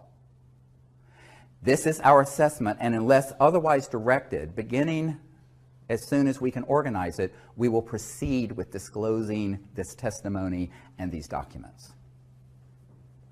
This was what we used to legally cover all 110 top secret military witnesses that came forward. It had to be done. And the reason I couldn't have done that between 93 and 98, I had to go through this torture chamber of finding out that, in fact, and proving not only to myself, for posterity and in my records, that the key people who should know about this do not. And therefore, the programs are illegal. And therefore, if the programs are themselves illegal, they can't cite the law. It's basic constitutional law. If you're operating, if you're a mafia, let's say that a mafia guy's running an illegal project and you enter into a contract with him, that contract is vitiated, nullified, is completely zeroed out because the underlying operation's illegal. So all these men and women who have been at Lockheed Martin Skunk Works, who have been with the CIA, the DIA, the Pentagon, who have worked on these projects, we basically exonerated them from any legal penalties for disclosing information about these projects because we were able to prove they were being run unconstitutionally. And therefore, the National Security Act could not be applied. Does everyone understand what I'm just describing? That was the basis for the Disclosure Project of May 2001. And we had to do that because I talked to Danny Sheehan, who is a constitutional attorney who did the Silkwood case, represented the New York Times and the Pentagon Papers, and he was helping me pro bono on this. I ran this idea by him. So I had my military guys advise me on the UNOD letter, the unless otherwise directed letter, but then I talked to some legal constitutional experts and say, is this a sound legal assessment? Because I'm just a doctor. I don't know anything about this stuff. And he said, absolutely. If these projects are being run illegally, they cannot then have it both ways. They either have to be under proper oversight and control of the President and the Congress, or they have opted themselves out of the legal system. And therefore, they cannot use the legal system to prosecute any of our witnesses or me for having disclosed top secret documents that have not been declassified, which I have done. Now, that's a very big difference from what Snowden did. Snowden disclosed things that were being overseen by the President and were being overseen by the Senate Select Committee on Intelligence and the House Intelligence Committee. And even though those programs are Big Brother-esque and outrageous, he really should have limited his disclosure, if he's listening, to operations that were unacknowledged and illegal. You see, if he had done that, he would not be in legal trouble. Does everybody understand what I'm saying? He just didn't know. He was young, and he had very bad advisors. The journalists and people who were working with him didn't understand the system well. So anyone listening who wants to be a whistleblower, listen to me, contact me before you jump off that plank, because you must only disclose the projects that are USAPs, unacknowledged, and which are unacknowledged to the level that even upon directed inquiry by the key people in the Congress, the Pentagon, the CIA, and the President, they're still lying to them. So those programs then are rogue and illegal. Those you can disclose. And if you can prove that, then you're free sailing. Now, that's what we did. So from 98 until 2000, we gathered together more and more and more of these top secret military people and others.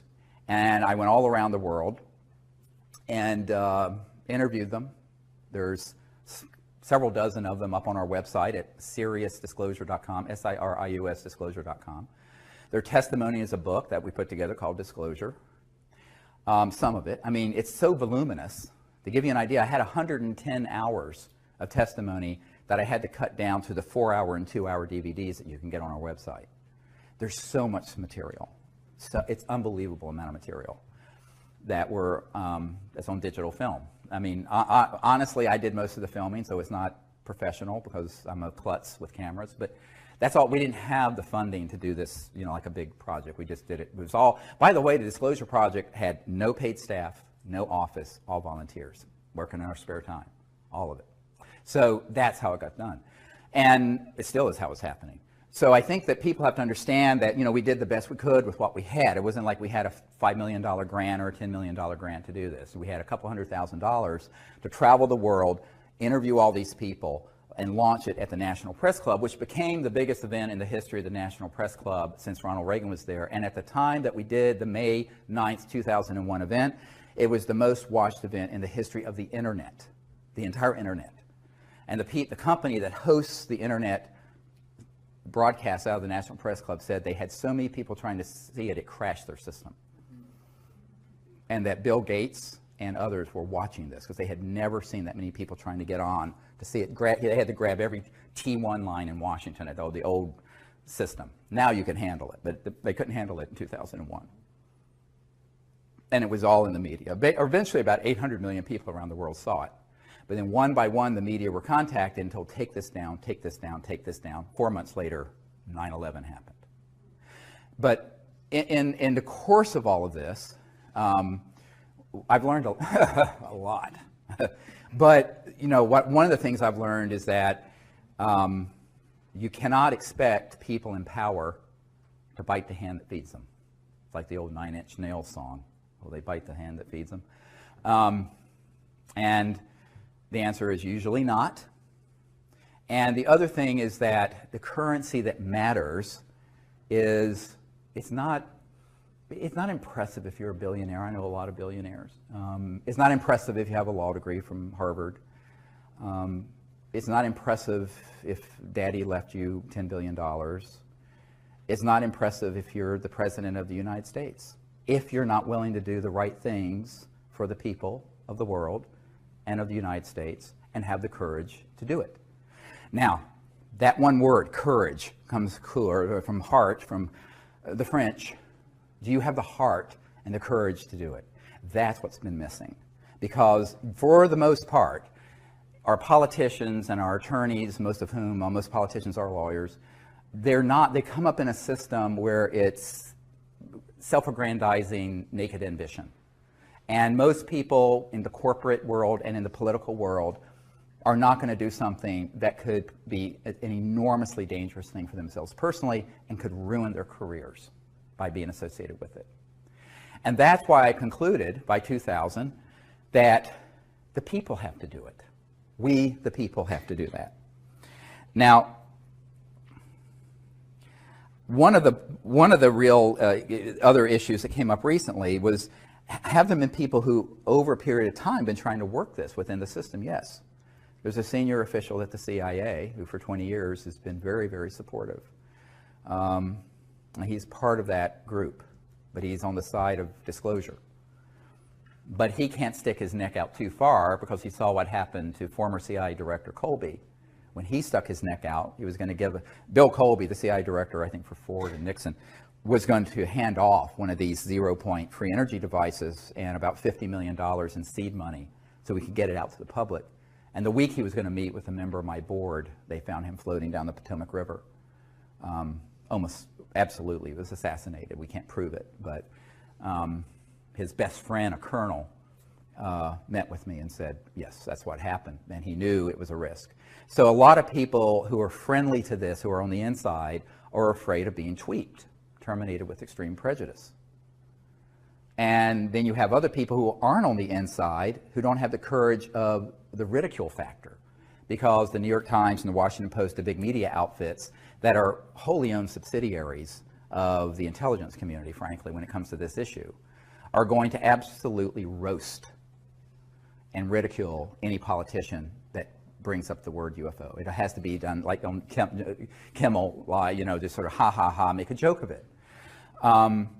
So in 1953, the CIA decided that the psychological warfare aspects of this would be where the real enforcement could be, by just making it ridiculous. And they actually engaged, I have a document that proves this, Disney Studios, to make cartoons about little green men so that it would become the laughing stock and sort of defang the whole issue into sort of silliness. And so it has remained for 60 years.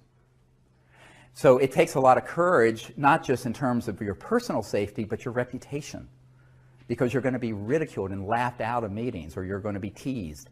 And most people don't want to be ridiculed. I'm just the kind of person, I don't care what someone says about me. I mean, everything terrible you can imagine has been said about me, and so what? I mean, you just expect it. So, but most people in a public eye don't want to do that. And so disclosure is going to have to be with the people. So we initiated that in 2001, and we continue to do that. And I think that the biggest problem we've had, and I wrote a paper about this called When Disclosure Serves Secrecy. Now, this paper, I wish you would read it and memorize it.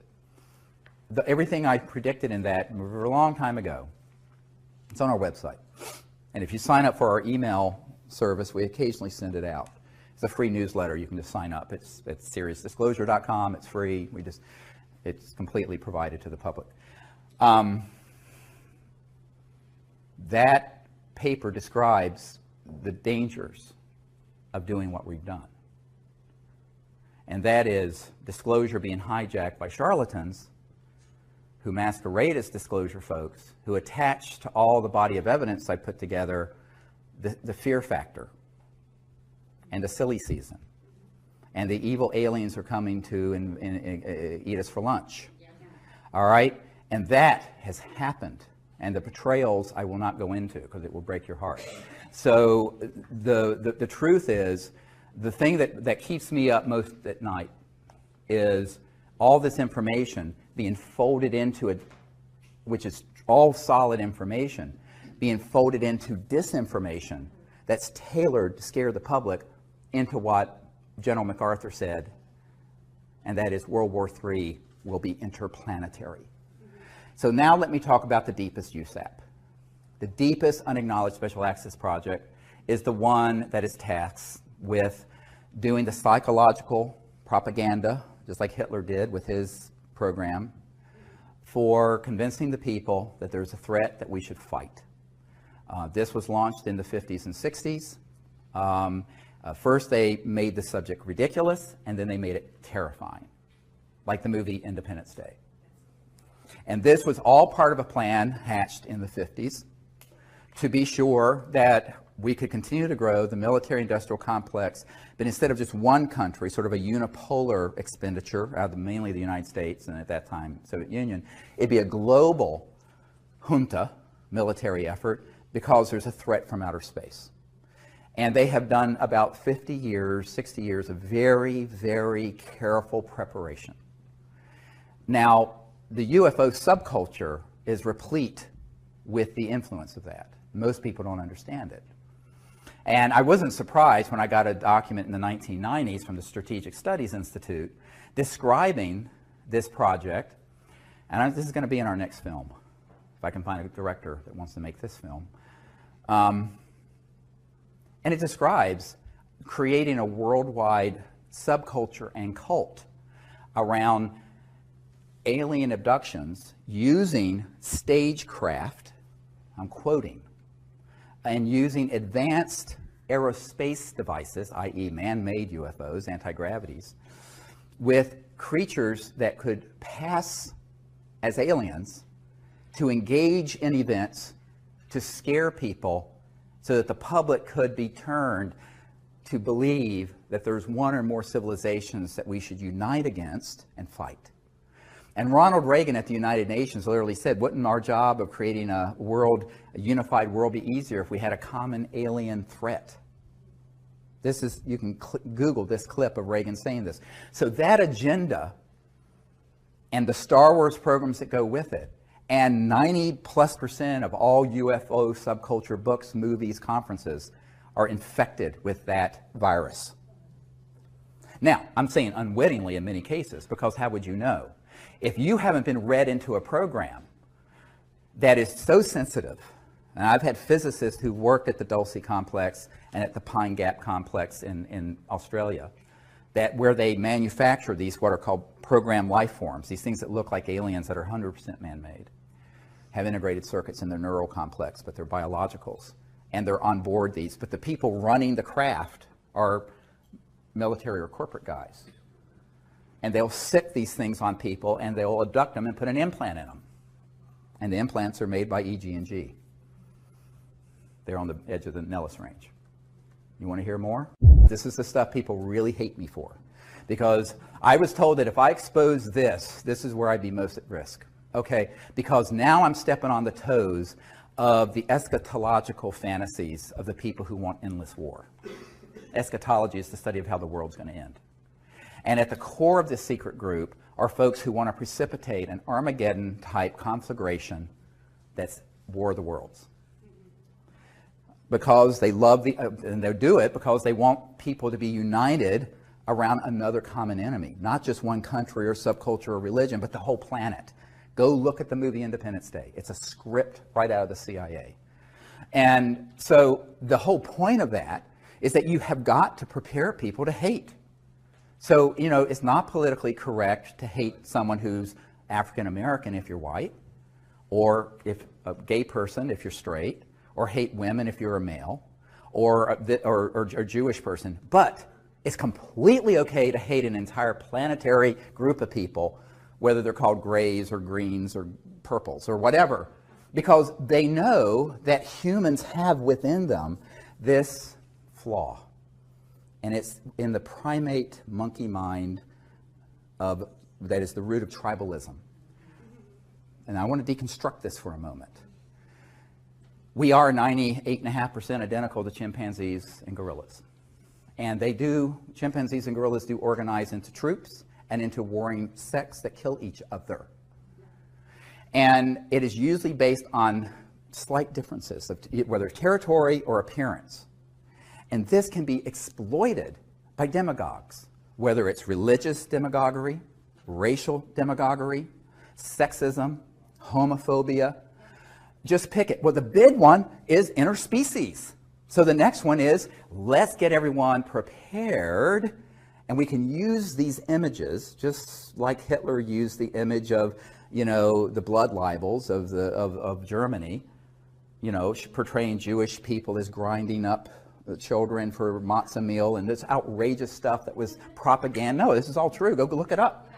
Unfortunately, most people don't know any history, but you know, if you go look up the history of World War II, there was a foundation built for years for the Third Reich. That's what the Fourth Reich is doing, this secret government, and they've done it very well, extremely well.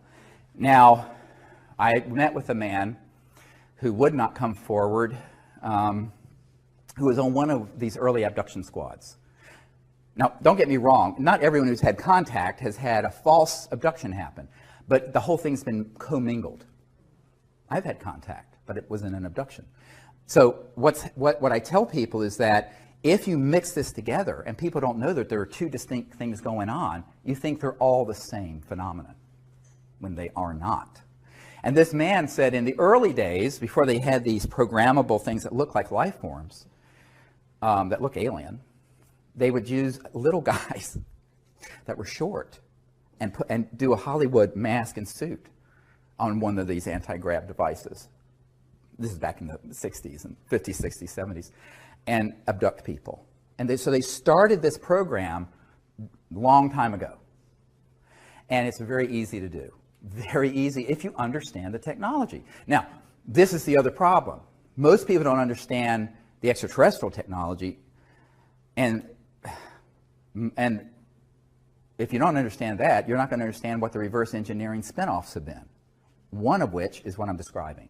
So when they realized that they could stagecraft this, and this is described in the Strategic Studies Institute document. I don't know, the director of the film Sirius didn't want to put that in there. He thought it was too controversial. The next film will have it in there. I'm going to override whoever the director is. That this has got to be in there. But that way you prepare the population for a new enemy to fight.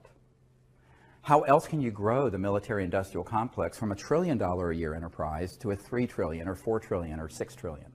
You have to have an enemy. As Leon Panetta said, we're spending $110 billion a year to chase 70 al-Qaeda members in Afghanistan. He said that. So how do you keep that juggernaut going? You've got to have another and a bigger enemy. So in the meanwhile, they'll concoct and create and keep the fire burning, manipulate the world to keep the fire burning deliberately. And that's what we've seen over the last decade. We go in and break Iraq, and then it creates, it just keeps this fire burning. However, the big surprise that's coming, 1,000 times worse than 9/11, is this false flag operation to stage a threat from outer space. There was a man who came to the congressional briefings in 1997, and he was prepared to open this entire box, Pandora's box of issues, to the members of Congress there. And I will not share his name. I keep a confidence. He was going to do it the night before the congressman came. Some intel people came to his room who he had worked with in those projects and begged him not to disclose it. And so he left. He was actually taken that night to a secure facility out in Virginia, and we never saw him again. He left a note under Sherry Adamak's door explaining what happened. But he had told me privately, would not go on camera, that he in 1974 had been on an interagency intelligence committee that had all this already planned out, and they could hit a button and they could release events that would look like ET craft that are man-made anti-gravities, do things that would look like an alien assault on Earth that would stampede the entire world like 9/11 did into fear, where they would then be able to say our next big challenge is to stave off the alien invasion. And I said, how ready was he? He says, we could have hit a button and the whole thing would have run, and that was in 74. Now, that's only because he was on that committee in 1974. He told me, but he said it was fully operational well before then. So we're getting into some really deep and dark stuff here. Some people are very disturbed when I share this. I don't think we have to, it's childhood's end today. You have to go into this with eyes wide open. And so one of my real concerns in putting together all the evidence and information I have on this is that then there are other people who are within the UFO subculture who will take the disclosure moniker and fold it into mutilations and abductions and evil aliens and this and that and the other thing. And I warned about this 10 or 15 years ago. And so it has come to pass. And I am very disturbed by it. It's the one thing that makes me want to shut down all my efforts. Because I don't want to hurt human consciousness more than it's already been injured. You know, my whole purpose is to help us get to a point where we become a peaceful planet that becomes interplanetary and interstellar. Not World War III that's interplanetary.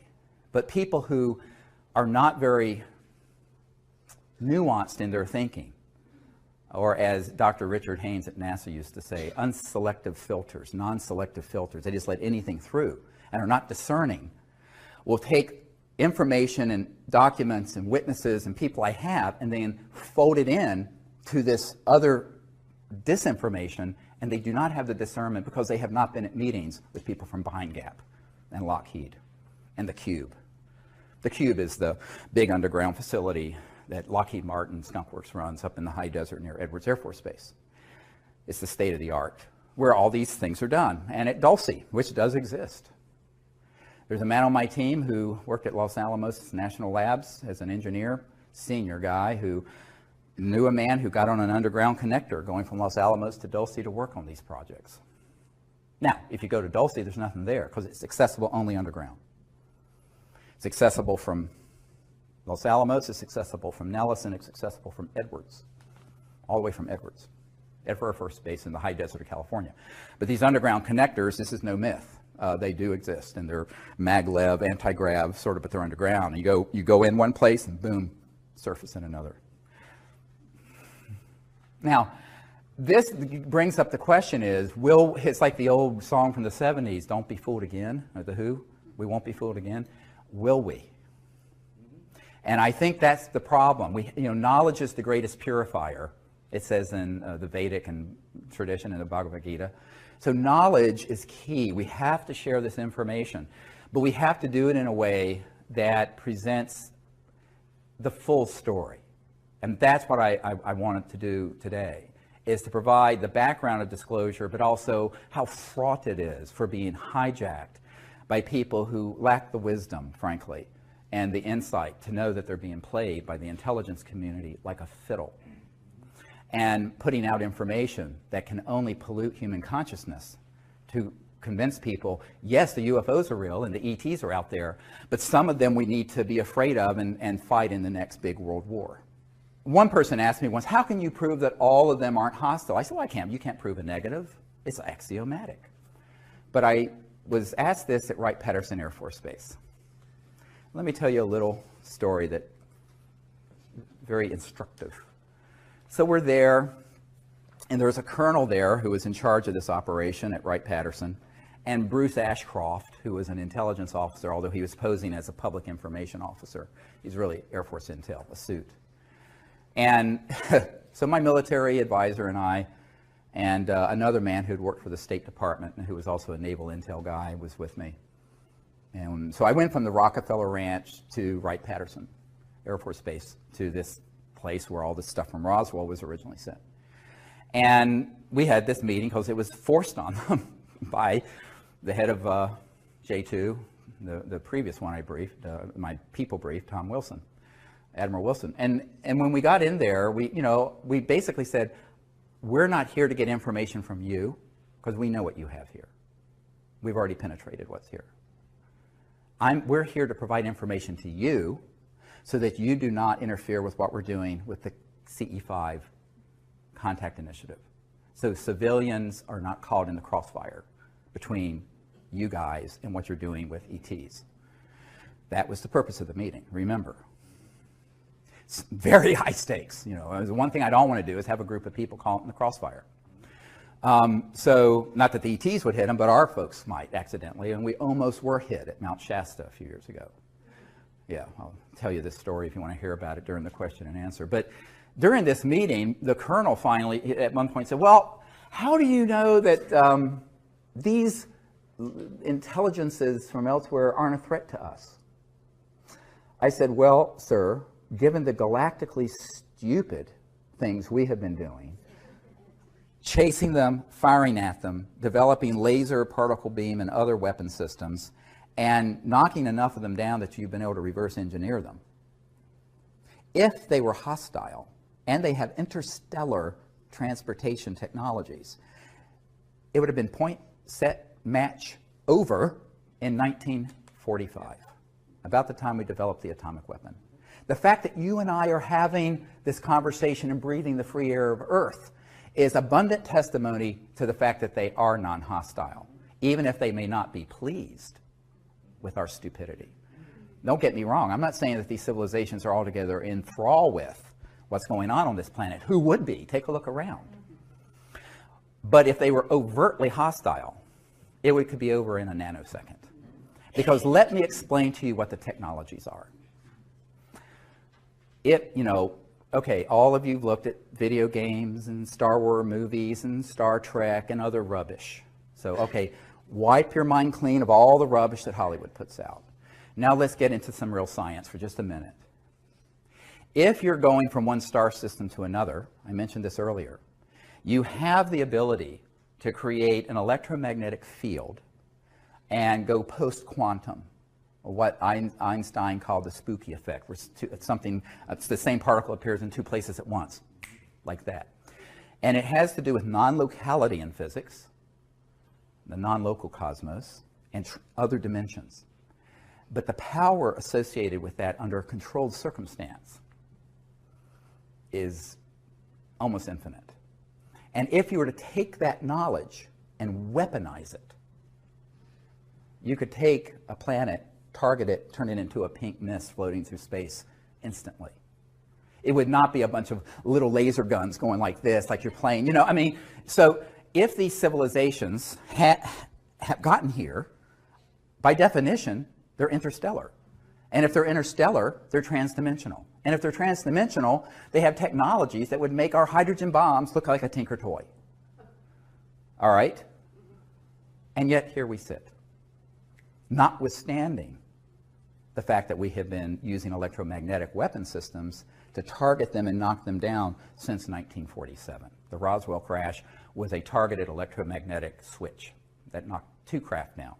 They actually collided with each other. One went down near Roswell, one continued and impacted near Socorro. This is in an FBI document where it talks about a new radar system, that's a euphemism, that was turned on, and these two ET craft hit each other, went down. I know men who have operated the state-of-the-art ones that began to be developed in the 50s and 60s. And now we're 60, 70 years into what are called scalar or longitudinal electromagnetic systems, which are sort of electromagnetic pulses that instead of having a wave like this, are point radiation. So they're multiples of the speed of light. And this scalar technology has been worked on for the better part of 100 years in some circles, but certainly intensely for 70. So we have used those systems to track and target ET craft since the 40s. So if they were in fact so hostile, we would have known about it massively. Now, it isn't to say that they may have interests that run counter to the dominant paradigm on Earth. But what's the dominant paradigm on Earth? War. The dominant industry of the world, the number one largest, is war making.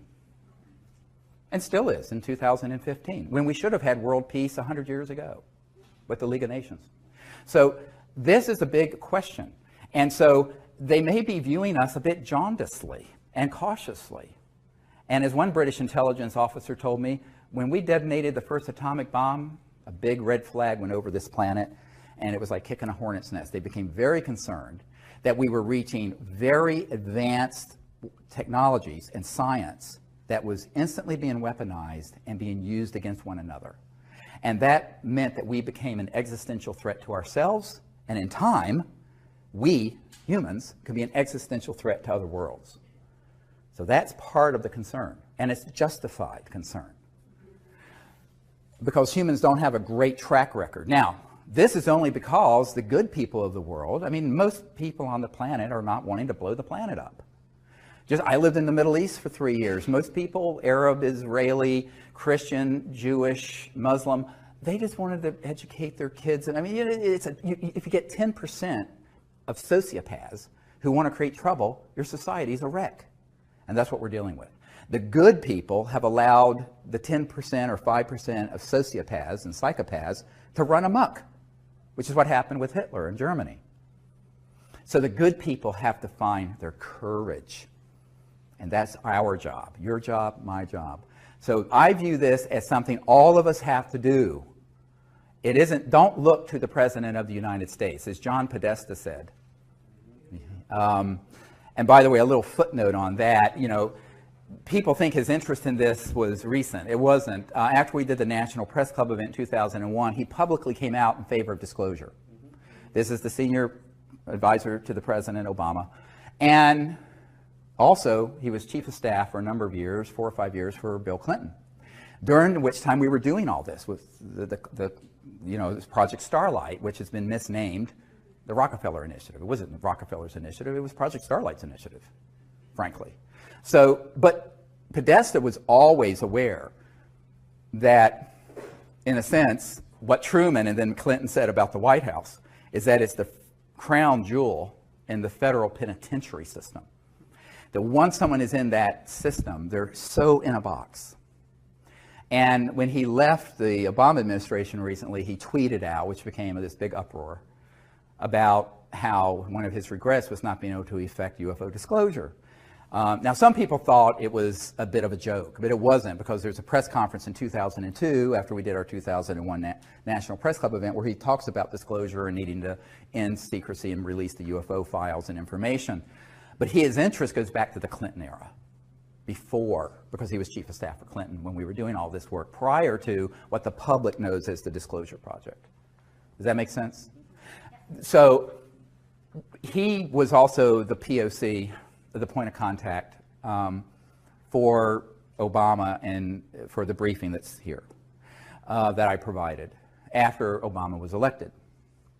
And he assembled the Obama cabinet, did not immediately take a role in the Obama White House, but he put the cabinet together. He was the head of the transition committee between the election and January 20th, when Obama was inaugurated in January 20th of 2009.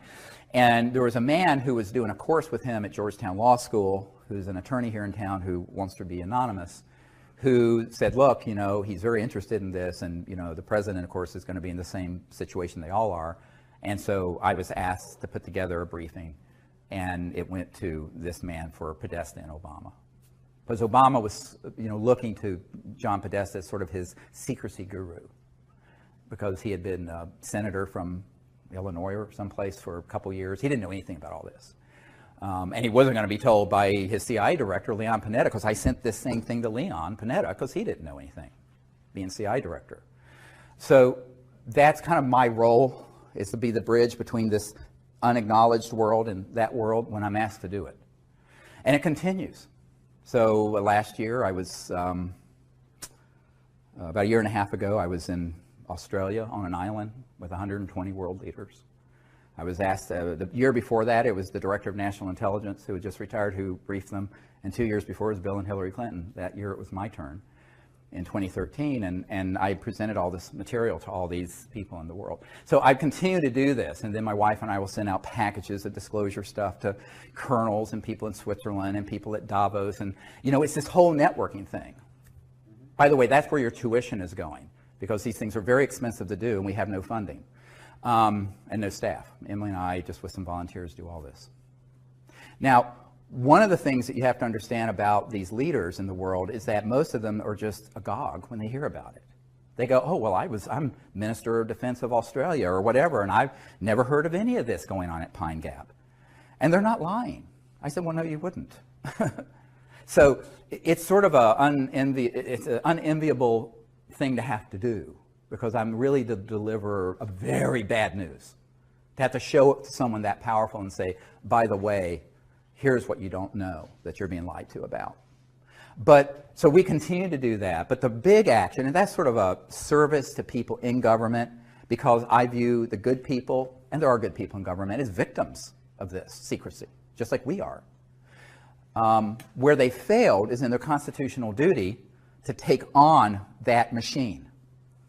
And that's where the courage comes in. And I think that's why we're going to have to view ourselves as the leadership, all of us in this room and the people out in the public who support disclosure. And the next wave of disclosure are going to be two things we're going to talk about after our break in a moment. One is a mass defection program. What am I talking about? We've got to network, tell everyone we know, and find another wave of people who are currently deeply involved in these covert programs who will approach me, and we will massively defect at once. Because even when I'm sitting on, there's probably 10 or 15% that's out in the public domain. Some people I've interviewed have asked me not to release it till they're dead. Fantastic. Okay, so that's the next phase. The other is mass contact. We have got to create teams all over the world that are skilled in the art of the CE5, Close Encounters of Fifth Kind protocols, who go out on a regular basis and create in consciousness, but also in action, the ability for mass contact to happen that's peaceful before this false flag creates the overlay. So it's a race. We're a race against the clock. And so that's how it has to happen. And that's something that you don't have to sit on your hands waiting for the president to do, or for that matter, me to do. That's something all of us can do. Yeah, and people who've done the CE5 initiative, even using the app, we get reports every day on our website of amazing contact and things that they've had. So if more and more people start doing that, the ETs are going to get the message that not everyone on planet Earth is sleepwalking. See, they need to see that. Now, people have asked me, Larry King asked me, why don't they just land on the White House lawn or at a Super Bowl game? I said, yeah, they could do that. But all that would do would trigger mass panic, because these folks in the intelligence community would say, we're being invaded. We need to fight them. They know not to hit that tripwire. They want us to invite them and create the correct atmosphere of universal peace in consciousness and action to make contact. Then they'll come. We build it, they'll come. They're here anyway, even when they're invisible, because most of the time they're shifted beyond the speed of light and you can't see them anyway. This is what I'm going to talk about in LA at this workshop I'm doing in Glendale. But I think that's why, if we understand how powerful we each are, not only to find more and more mass defecting witnesses inside Booz Allen Hamilton and inside the CIA and Lockheed Martin and Skunk Works and Dugway Proving Grounds and Nellis Air Force Base and Pine Gap. And I have a whole list of corporations and facilities that I've updated of where these operations are currently going on. And we need to have people in those systems come out. Not trickle out one at a time with no credibility, but en masse, just like the 01 event, but on a larger and deeper level. So that's what I'm calling for now. And then the other is all of us becoming ambassadors to the universe as citizen ambassadors, peaceful contact. And that's something every single person can do in their own community. And if you do it and you practice it and learn what the protocols are, you'll be quite stunned at what will happen. It's beautiful. How do these groups manage to get money from the, because they get government money, how do they do that since they're working outside the realm of typical government agencies? He asks, how do they get the money from public coffers to run these sort of projects?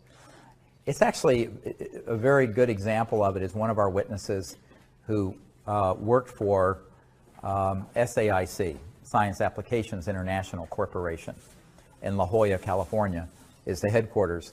And this is one of the crown jewels of the contracting entities that deal with this issue.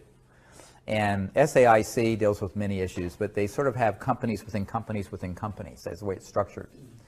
And this particular witness, who's one of the Disclosure Project witnesses, was a woman who had been recruited to work for the company.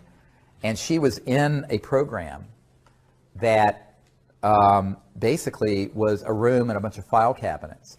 And what she did, they took in millions of dollars based on a grant and or a proposal for funding research.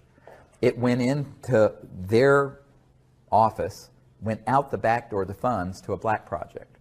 And what she and the other people in the office did was gin up reports that would go back to the government and to the auditors that were completely bogus. And when she asked, where is this, what's the real research going on with this money, she was shown a file just full of these empty reports. So obviously that's fraud, but that is how they work. So for example, the B-2 stealth bomber might cost a few $100 million actually to build. They tell the Congress they cost $2 billion a piece. Well, the other missing $1.3 billion goes into the EMGs, the electromagnetogravitics or other unacknowledged special access projects. So this is sort of just the way it is done. And because of the nature of top secret compartmented, top secret TSSCI,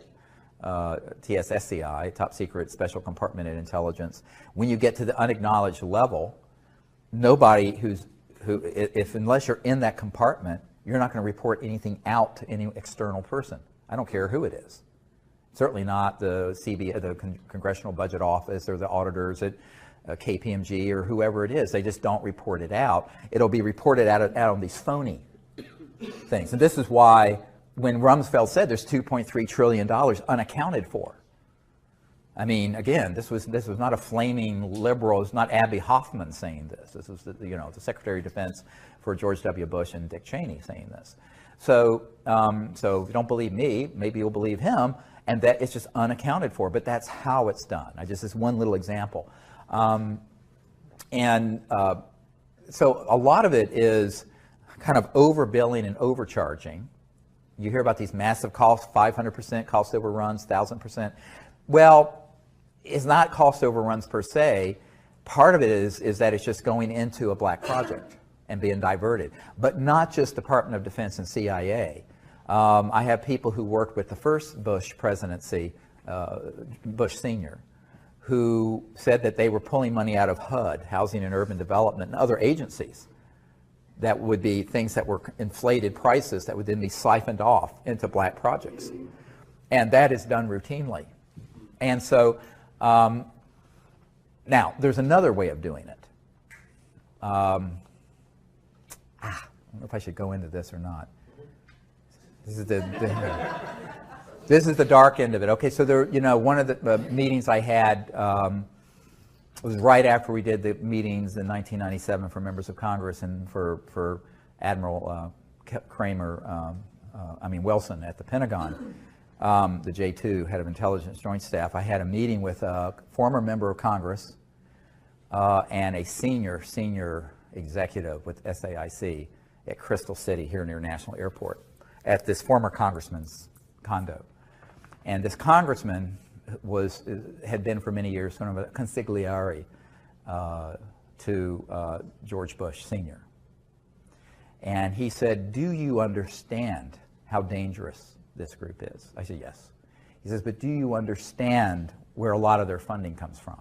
I said, "I have a very good idea. Where are you going with this?" And the SAIC executive had recently retired and moved out of the country to France. And both these people asked me not to disclose their names, but this has put me under sodium pentothal. I'm telling you the truth here.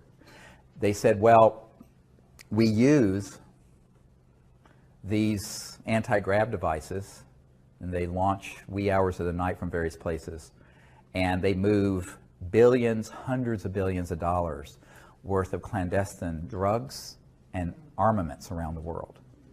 And he said there is one group that is involved, it's like a small army, he said, of people of 8,000 men that have been involved in just moving contraband around the world because it's all cash and it's untraceable. And we have killed 2,000 of these men for minor infractions of security. Okay, this is not a conspiracy theory. These were two principals with firsthand knowledge of it, warning me of what this group is really into. So one of the reasons, therefore, fast forward to another problem. If the drug war has been created so that by making it illegal, it not only keeps it criminalized, but it creates a domain where so these super black illegal operations can kind of pluck the low-hanging fruit and have a very large, I'm talking hundreds of billions of dollars of funding by being kind of integrated with these criminal enterprises. Now I'm not in favor of drug use, but I think it should be completely legalized for that reason.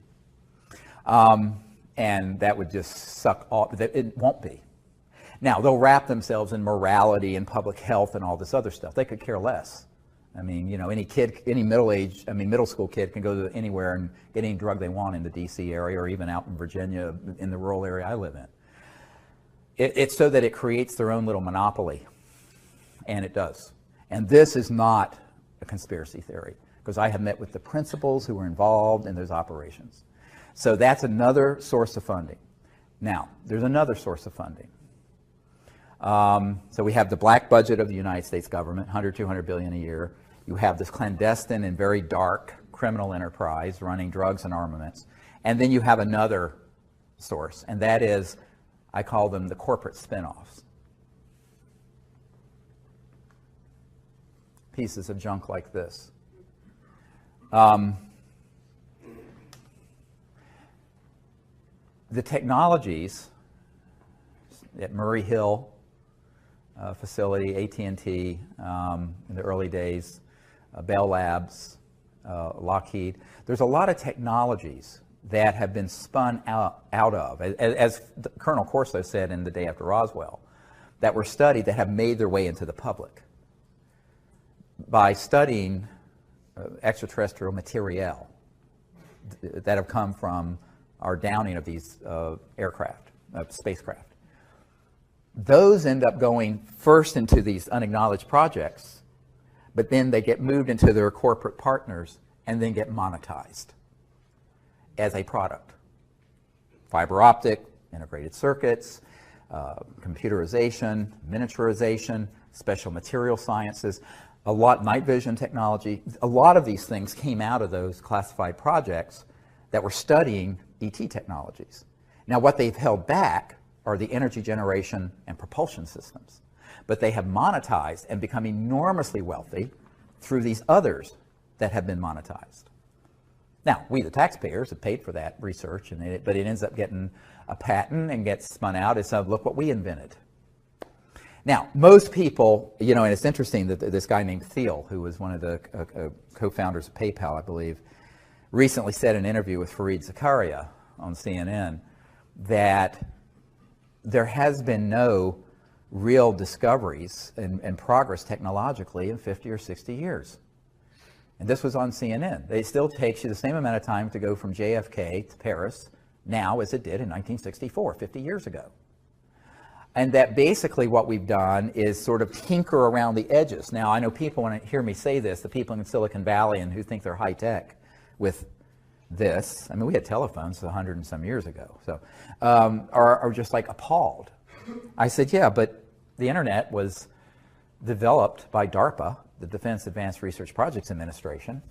The technologies that are in here were spun out of these covert programs, and then people innovated them. They did innovation and applications, not discovery. So, and if you come up with a fundamental new discovery in science and technology that is really disruptive, i.e.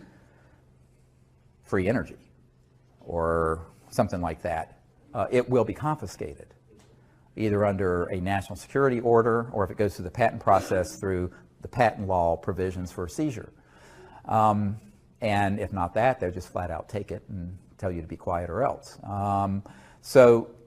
And that's true of people at universities, industry, private inventors, et cetera. I know many, many, many people who've had that happen. Here in Washington, the Federation of American Sciences said, well, look, you know, there have been 5,135 patents that have been seized. Well, the reason for that is that the things they don't want out are things that are true breakthroughs. So if you look at our society, yes, we have an internet and you have an app so you can go find your restaurant you want to find instead of looking through the yellow pages. But it's just the yellow pages is digitized. It's no big deal. We're still running this thing and all the lights in this building off a coal-fired power plant from the 1800s. Your car is the same engine Mercedes had in the 1800s, internal combustion. The jet engines were developed in the 30s, invented. Rockets, 40s. Atomic power, 1945. No real fundamental breakthroughs in science and technology since then. And that's what Thiel was saying, T-H-I-E-L, the multi-billionaire. And I think it was sort of an astonishing statement for a lot of people, but he was being honest about it. So, but there has been monetization that way, which has created enormous revenue for a lot of these corporations. What do we have in any of our encounters with medical technology that's been sequestered? He asked the question, what do we have that has come about through some of these research projects and encounters that are medically related? A lot. My understanding is that if the technologies that deal with regenerative capabilities exist, transdimensional, that are sequestered, where you could actually regenerate spinal column or a severed limb and nerves, things of this sort, cancer, other diseases. But the problem is those use technologies that are transdimensional. What do I mean by that? They use subtle energy technologies that aren't just kind of like acupuncture, but I mean that are, you know, electromagnetic systems that are very, very high tech. Almost like in Star Trek where they wave a thing, you know, but that would actually work reliably. But there too, I mean, you're talking about hundreds of billions of dollars in pharmaceutical and conventional medical. There's agribusiness, medi-business, military-industrial complex. A lot of toes would be stepped on. But also, more importantly than that, is that if you open a window into an application that's medical related to these technologies, people are going to see the energy implications of it. And with that, it's goodbye oil. It's goodbye coal. So they've been sequestered for the same reason the energy and propulsion technology. But yes, I understand from men and women I've worked with that there are amazing technologies that relate to medical systems and curative and reparative, regenerative technologies that are trans-dimensional electronic systems that would just blow your mind. Yeah, and so unfortunately, you know, in a sense, our medical system is sort of Stone Age from that point of view. But there is medical information that can help. Yes, there's medical information that can help. And one of the things I've said, there are multiple, look at this whole issue of disclosure. First, there's the basic information, we're not alone in the universe. Then there's the fundamental technology, energy, propulsion.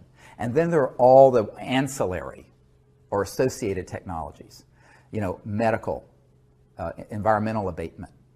Ken Shoulders, who was a scientist, discovered charged clusters that would, under right conditions, neutralize radioactive material. So you could take all the radioactive waste in the world and neutralize it. This was proven. And the Department of Energy was going to fund the next level of it, and the people in this cabal circled their limousines and said, no, you will not. Because it was pulling energy from this quantum vacuum 0 point to do it. I know the people who are part of that initiative, all of them. So there are so many spin-offs and benefits of disclosure of this central issue, but that's the reason it's secret, is that the implications are so huge. It's not just the energy sector or the transportation sector. It's the medical, it's the pharmaceutical, it's all of it. But, you know, would 99.999% of humanity benefit if it was used peacefully? Now, there's a big caveat. If it was used peacefully, yes. The bigger question becomes, as a colonel who was in charge of future technologies for the Air Force, and I discussed here in D.C. not long ago, what if they're weaponized? I said, well, they already have been, haven't they? But they're covertly weaponized. But what if they proliferate and are weaponized? So this gets into sort of the larger question, evolutionary question of, are we willing to go forward as a peaceful civilization or not? Because we are at a crossroads where if we don't go forward peacefully, we won't go forward at all. And it's not world peace, it's universal peace. It's interplanetary. So one path leads to, it's like the Hopi line or the Hopi prophecy rock. One line leads to termination and the other one leads forever out into the future, into the stars. We are the last generation to make that decision. We don't have another 100 years. So that's why this is so critical. It's why I left my medical career to work on this, because I came to realize, once I realized what was behind the secrecy, why it's so secret, that it really doesn't matter. I mean, yes, I can save one life at a time in the ER, or maybe 3 or 4 when I'm really busy, but I used to have to run multiple code blues. Code blues when your heart stops. But now we have the responsibility of the earth and all of her children for the next thousands of years in the balance, hanging in the balance.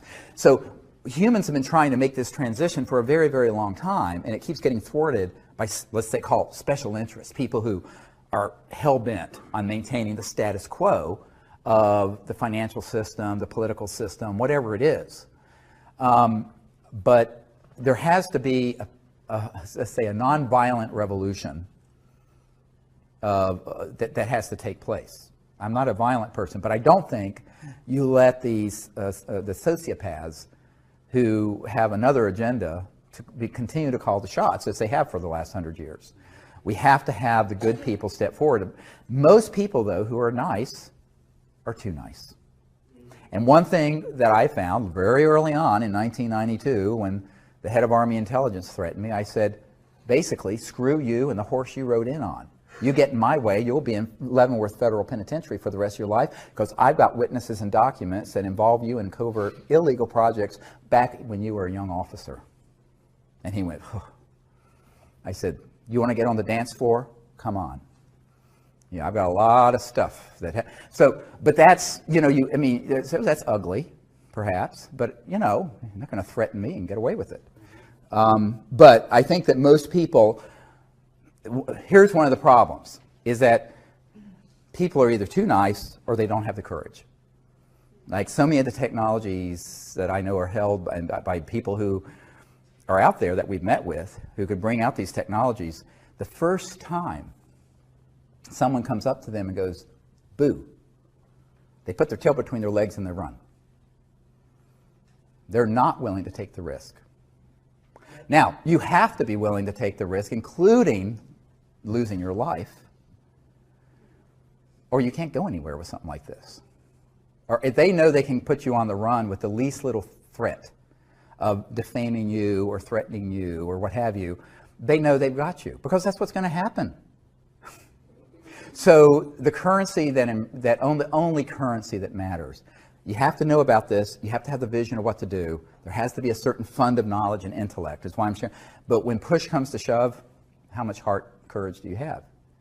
And that's true of these medical technologies, it's true of the basic energy technologies, and it's true of the state of the world. So we have to find our hearts, we have to find our ability to come together so that the good people of the earth prevail over these sociopathic folks who have a eschatological agenda, who love, you know, sort of endless war and have the sort of the crescendo happen with some sort of bizarre, you know, Armageddon type thing. Now, of course, if they keep fooling around, they may get their wishes, because the Earth isn't going to be able to endure 7 billion people living like we do indefinitely. I mean, we have both polar ice caps melting, and the equilibrium of the Earth is becoming, including the magnetic field, increasingly unstable. So this instability is going to increase and not decrease if we stay on the path we're on. It's like the old saying, unless we change directions, we're likely to end up where we're going. Yeah, regarding disclosure, the issues of free energy technology and such, is this a proper picture? It seems that the direction really of disclosure, looking down the road, is one of greater consciousness. Is that true? Right. Right. That's what you're really looking for. Well, yeah, he's asking, is the big picture about disclosure is greater consciousness. It's not just greater, it's the correct consciousness that can support a peaceful application of this.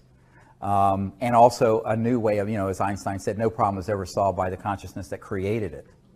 And the problem of endless war and the problem of taking every advance of technology and turn it into a new type of club to hit someone in the head with, this is a big problem. And as this colonel in the Air Force pointed out, these technologies would enable someone in another country to deliver a payload in less than a second from the Middle East to Washington. Think about it.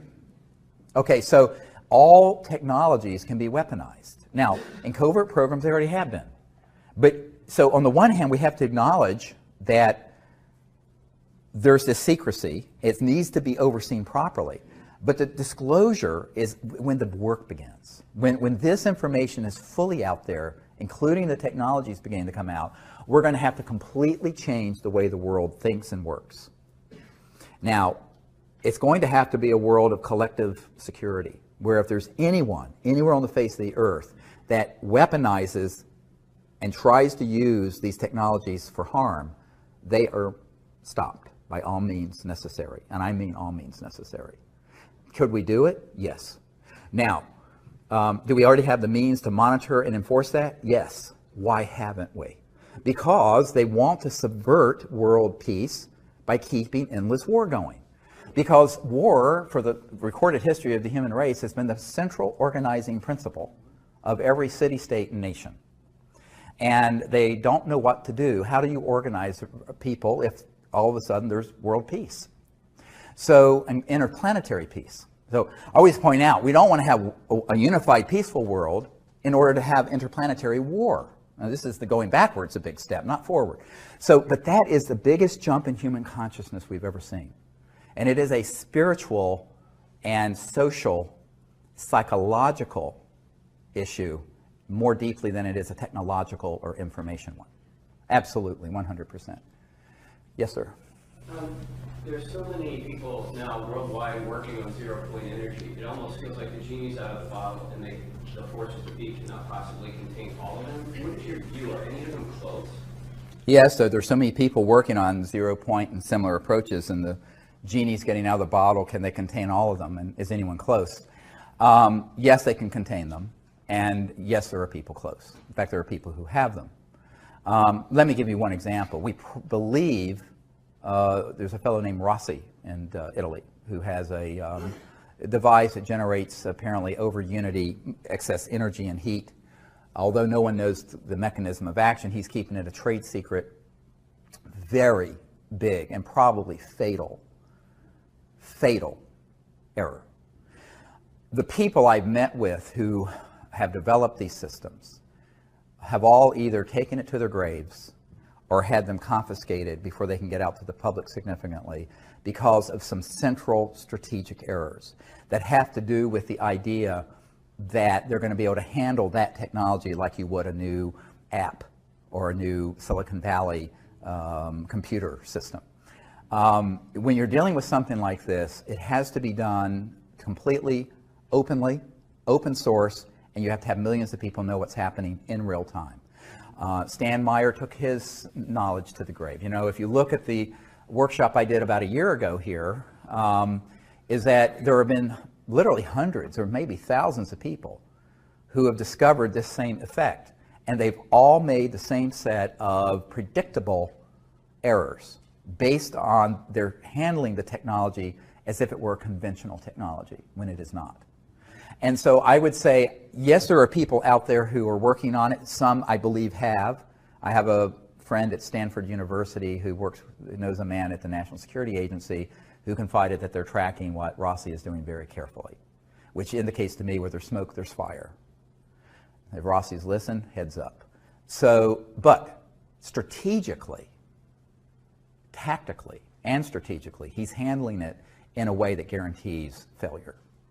Because by keeping it tightly held, coveting, trying to keep it secret, overly concerned with monetizing the technology instead of getting it out, he is going to step into every booby trap that's been set out there. And the chances that it will make its way out to the public is infinitesimally small. And that's not just true of Rossi's technology, but of every other person who has that same idea. Again, it's because the system exists to hoover up, suck up all those technology and sequester them. Now, I just recently learned in the last couple months of a man who was working with a group of investors who was funding a man up in New York at a university, a professor, a physicist, who had discovered how to take just natural gas and burn it so there was zero carbon and 100% utilization. That technology was going through the second round of funding and was bought out by a division of the Army and black shelved. This is fairly recent. There was another technology he was working on dealing with batteries. And as you know, like Tesla Motors has like 900 pounds of lithium batteries in that car. It's a very inefficient system. We have a Chevy Volt that it runs on our solar farm out in the country. But it's incredibly backward technology. And a group had developed a battery that was, instead of 900 pounds, 100 pounds that would charge in 15 minutes. That would take okay. But it was so radical that Tesla and some of the other groups had put together, I think it was about $1 billion between two different groups to acquire it, and British Petroleum came in, bought it for God knows how much, and black shelved it. This is fairly recent. So these are not conspiracy theories. This happens every day. So if you have a technology and you go the conventional investor route, funding route, patent route, intellectual property route, it's DOA, dead on arrival. Now, we've seen this over and over again, going all the way back 100 years. So, you know, the definition of insanity is doing the same thing over and over again, expecting a different result. All right? So what I want to say to these technologists and inventors is that don't keep making the same mistake. But ultimately, the money factor and the greed factor and the power factor, people wanting power and money and da-da-da, they really think they can just like be like the next Facebook guy or the next, you know, Standard Oil, Rockefeller family. That thinking is what ends up being their Achilles heel. Because ultimately, it ain't going to work that way. And someone's going to have more money and power than the next person has, and they're going to buy it out. Or it's going to get sequestered through a national security order.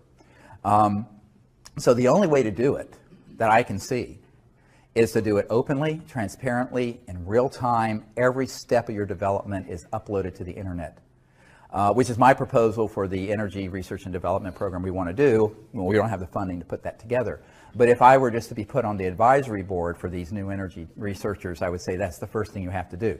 The problem is many of them are trying to get funding from people who want to be able to get a return on their investment. So that gets into the question of you have to find people who are true angel investors who want to put the funds in, and they may never see a penny out.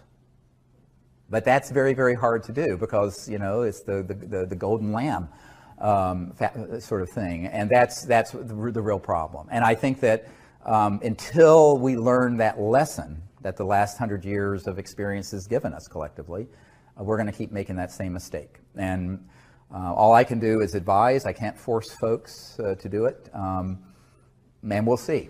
I would like to see someone make it through that juggernaut. But I'd be very surprised if they do using the strategies of conventional business, intellectual property, finance, and investor concepts. I've been following your work for a lot of years, and particularly that video that you put out where there were like 400 or some people that worked for the government, and they all stood up at the podium and they spoke. I was amazed that you put that out there. But I read an article that you had put out talking about Buzz Aldrin. He had died back in November, and you put the article out about his death and how his family couldn't speak about. Oh, I think that was Neil Armstrong, actually. Neil Armstrong. Yeah. The first man to walk on the moon. Yeah. Exactly, and you said that when he landed, he saw something that he couldn't talk about? Yes. What was it? Yeah. This is a really great question about what really happened. You know, my uncle worked for Grumman, that became Northrop Grumman, and Grumman had the contract to build the lunar module. It landed, a funny-looking thing that looked like a spider. It landed on the moon in 1969 on July 20th or whatever it was. The first two men on the moon were Neil Armstrong, and after him, Buzz Aldrin. Yeah. And back when we were doing these briefings for Congress, and in fact, even before then, the Asilomar gathering in 1995, we reached out to Neil Armstrong because I knew from contacts and family that when we landed on the moon, we weren't alone. Okay. And that Neil Armstrong, there were two people who've been on my team for many years who were good friends of his family. And so we reached out to him and invited him to come to those events, and he politely declined and told us that it was made very clear to him and the other Apollo astronauts who witnessed this first event, where when we landed at the crater on the moon, the rim of the top of the crater was, quote, crowded with UFOs, the craft that were up there, multiple of them, and that these were filmed. And that I know people personally who've seen that film footage. And that's why the film footage that came back to the Earth, and we did go to the moon, but some of the footage, it doesn't make sense because the flag is moving. Now the reason for that, and this is where people say we didn't go to the moon, it was all hoax and filmed in a basement up in New York. The truth is we went, but during the lunar orbiter, going back before the Apollo mission, we actually were circling the Earth taking the first early digital photographs. And as you know from the testimony of Disclosure Project witness Carl Wolf, there were structures on the moon that were artificial. Some were newer and some were very ancient. And so they knew the covert programs, and these images were being downloaded to out here at Langley not the CIA headquarters, Langley Air Force Base, to a compartmented operation run by the National Security Agency that was then sequestered away from the other NASA scientists. But the people running that project, the deep black people in those projects, knew that it was likely we were going to encounter something not of this world or a UFO when we landed. Therefore, they had filmed some footage that they could splice in if something started happening. So during the live transmission, if something started happening, there's a delay that went through this National Security Agency filter, and they could immediately, instantly put in. And that's why there's a couple frames where the American flag is moving. Well, there's no atmosphere on the moon, okay, which was the one mistake they made in that whole plan. That's the telltale giveaway. Now, some people have taken that, the conspiracy theorists have said, we didn't even go to the moon. We did go to the moon. But they knew that it was likely there were going to be ETVs, extraterrestrial vehicles up there. And so when they stepped out, of course, you know, and we're approaching actually, before they even landed, they saw them. So they were already with this sort of pre-prepared film that looked very, very good, except for this one error. And so Neil Armstrong and Buzz Aldrin know for a fact. Now, Neil Armstrong said, look, you know, if I were to go forward and talk about what actually happened, I've been told, Neil Armstrong said this to us, that me, my wife, my children, and my grandchildren would all be killed, that they would take us out somehow, some terrible accident. And he says, I'm not going to talk about it. Now, Buzz Aldrin has just basically, he sort of had a nervous breakdown after this and was actually at an Air Force facility. I know a man that was there with him, and he confided that this is also what happened. I also know Buzz Aldrin's sister, who pulled me aside and says, yes, you're absolutely right. That is what happened, but it's not my job to out Buzz Aldrin on this. If he's ready and he's able and allowed, he will speak about it. But you have to understand, enormous pressure was put on these men never to speak about what actually happened. Can we speculate on whether those ships came from here or from there? And this is the follow-on question: were those ships that were around the moon at that time in 1969 extraterrestrial or man-made reproduction vehicles using anti-gravity? I don't know. It could have been either. But I think probably they weren't ours, only because those folks would not have wanted to risk exposing that they were there with cameras rolling. Okay, because that would have, of course, ended the fact that they have these secret aircraft, a secret space force. They would have watched TV and knew it was a space shuttle. So that's one of the problems. That's, you know, I've thought about it, and the answer is I don't know, but from a logical point of view, I doubt it was ours. Okay.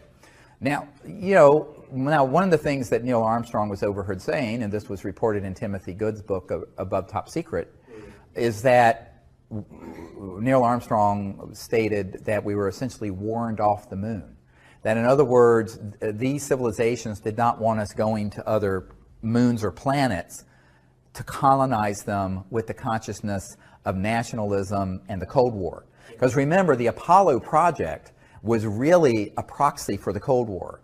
The United States was in a complete panic when Sputnik overtook our space program, the Soviets.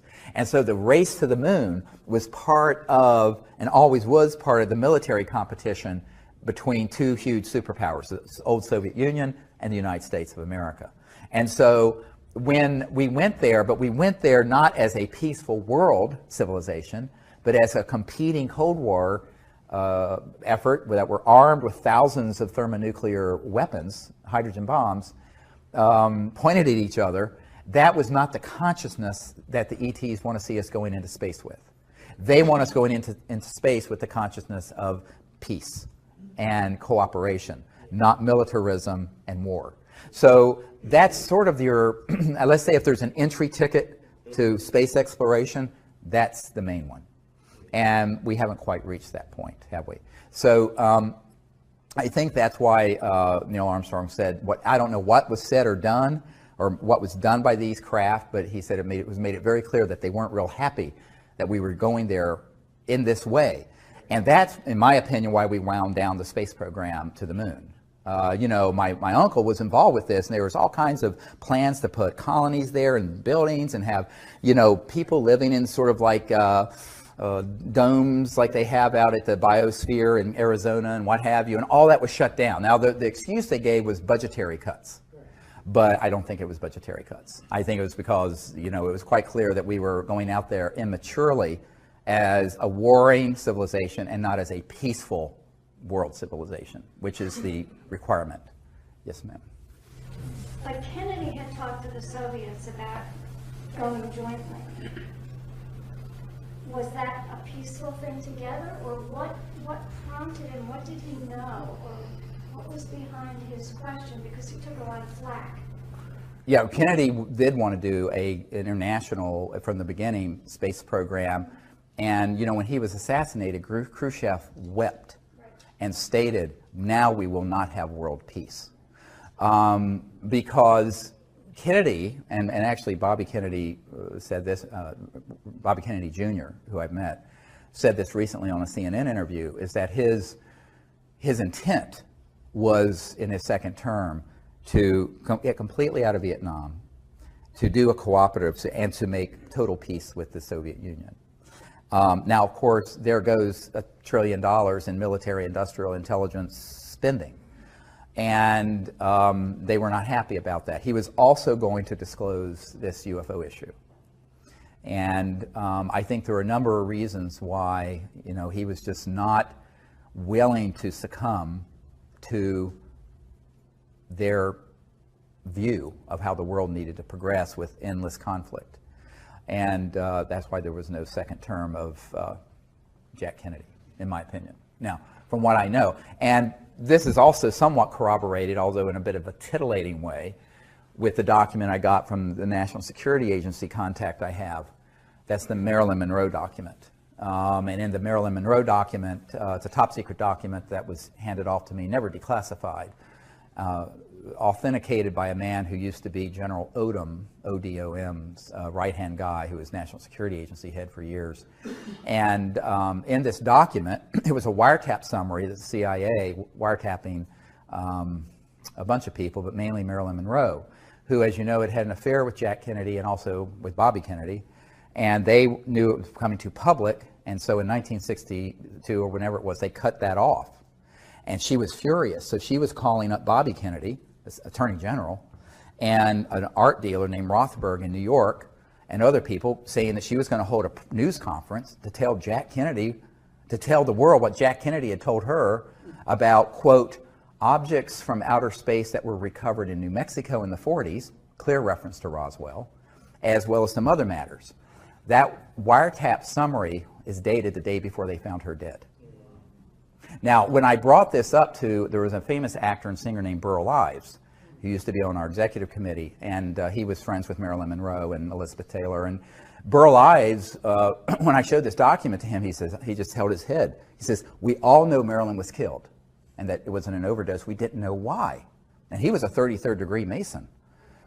Burl Ives was. He has a room in this building next door, the big 33rd degree Masonic temple next door.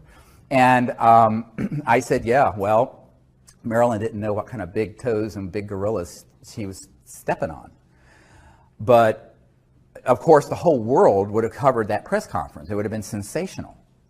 And so Marilyn Monroe almost certainly was assassinated because she was going way too far off the reservation.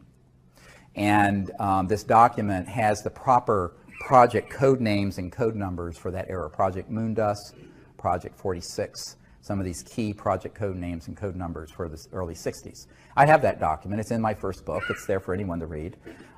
It's explosive, and it's dispositive, actually. But unfortunately for Marilyn Monroe, you know, she didn't realize that this was non-trivial. This is not a trivial thing to hold a press conference, a person of her stardom in that era. I mean, she was huge, talking about these specific issues, because she had learned that apparently in pillow talk with Jack Kennedy. And so it cost her her life in order to keep that quiet. Well, I was wondering, the organization, this invisible organization that more or less runs the whole thing, if you were going to put a face on it or organization? Do they hold regular meetings, or how do they operate? They have to do some kind of thing right now. Very good question he's asking. You know, this group, Magic Control, the Majority Committee, Joint Intelligence Committee is what it is called. That's where MAGIC comes from, MAJIC. They do have meetings. It's actually transnational. There are people from other countries involved with it, not just U.S. Always has been transnational. The U.S. is key because it's the economic and technological powerhouse, but Great Britain is also very important in all this. And, you know, there are various people who have been on the senior committee, such as Admiral Bobby Ray Inman. I know for a fact he was the head of the National Security Agency. Prior to that, he was Deputy Director CIA, and then he became a board member of Science Applications International Corporation. So I know a number of the people. I met with some of the people who are on this group, including people who are deep covering the CIA and elsewhere, and former members of Congress and other SAIC executives I've met with. But, you know, it's also very compartmented. So in other words, you may have 200 or 300 people on this, in this group that are the sort of committee, but even within that, it's a pyramid, and there's compartments within it. Not all of them know everything going on. It's not like it's an all-access pass. And some have gone rogue, splintered off and kind of gone rogue, even within the rogue. Rogues of the rogue, if you get my drift, which is why it's so dangerous. You know, I could draw a whole diagram of it, but you can kind of imagine some of the key people. You know, more recently, General Michael Hayden has been involved with that committee, who had been NSA head and CIA director. So some of these people are known in the public, most aren't. And what I would say is that a lot of the folks who are in the corporate contracting world, what's called WFO, work for others, contracting are key to this. I remember years ago, right before I was going to have the meeting with the Clinton CIA director, I was in Arizona at the Wrigley Mansion, the Wrigley and chewing gum people, but it had been bought by Jordy Hormel of the Hormel Meat Company. And there was a man who was a member of this MAGIC, this MJ12, they used to call it, group. And he asked me to come to the mansion late at night, 10, 11 o'clock at night. I went there, and it was Jordy Hormel was nowhere around. They were just using the facility. And this was a high-tech digital guy, and who actually moves around in the UFO subculture.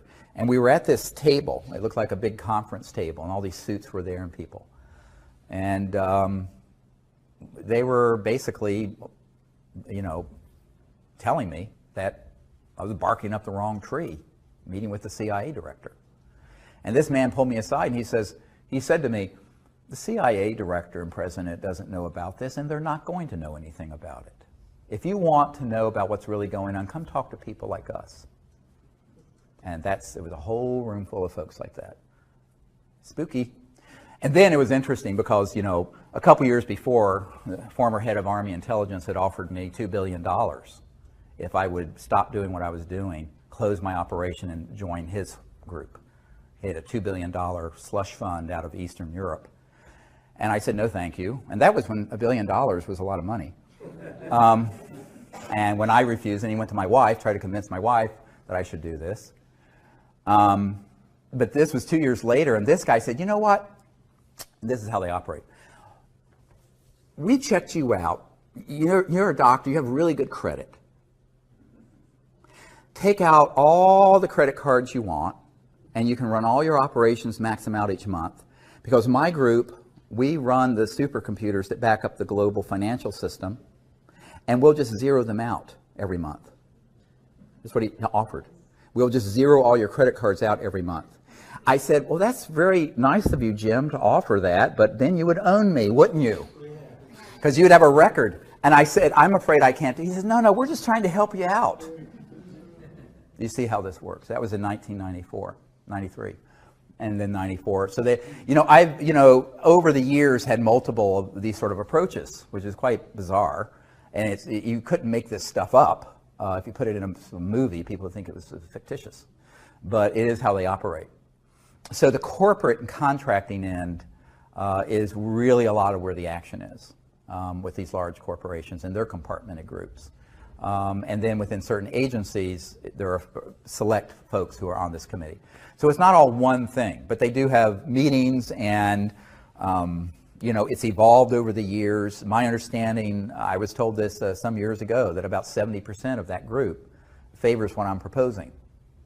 But the other 30% who are the really violent ones are opposed. And they don't mind killing one of their own, like Bill Colby. Bill Colby was in this group. He defected, but he did it alone.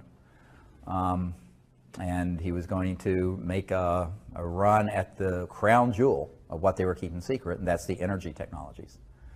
And that, as I mentioned, that week they found him floating down the Potomac River. So, and I think that was in 95 or 96, but, I think this is why, I've had some very tragic things happen in my life, if you read between the lines, and that's why I decided I had to find other ways of doing this where we don't increase this body count. Yeah.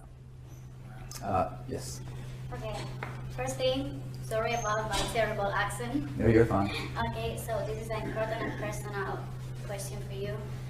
How the ET choose you, and how they decide you are the right person for making contact. And if that happened and they contact you after that, what to do? She's asking how the ETs choose, not me, but you, a person in general, to make contact. I think that there's a saying that's been, I think, inappropriately translated. Many are called, but few are chosen. I think it really is supposed to say, many are called, but few choose to answer the call. And so I think that there have been knocking on our front door and our back door and our side door for a very long time, these civilizations. What they're waiting for are people who will approach them without fear and prejudice, without violence, who understand a little bit of their reality, who will educate themselves a little bit about what it means to be interstellar.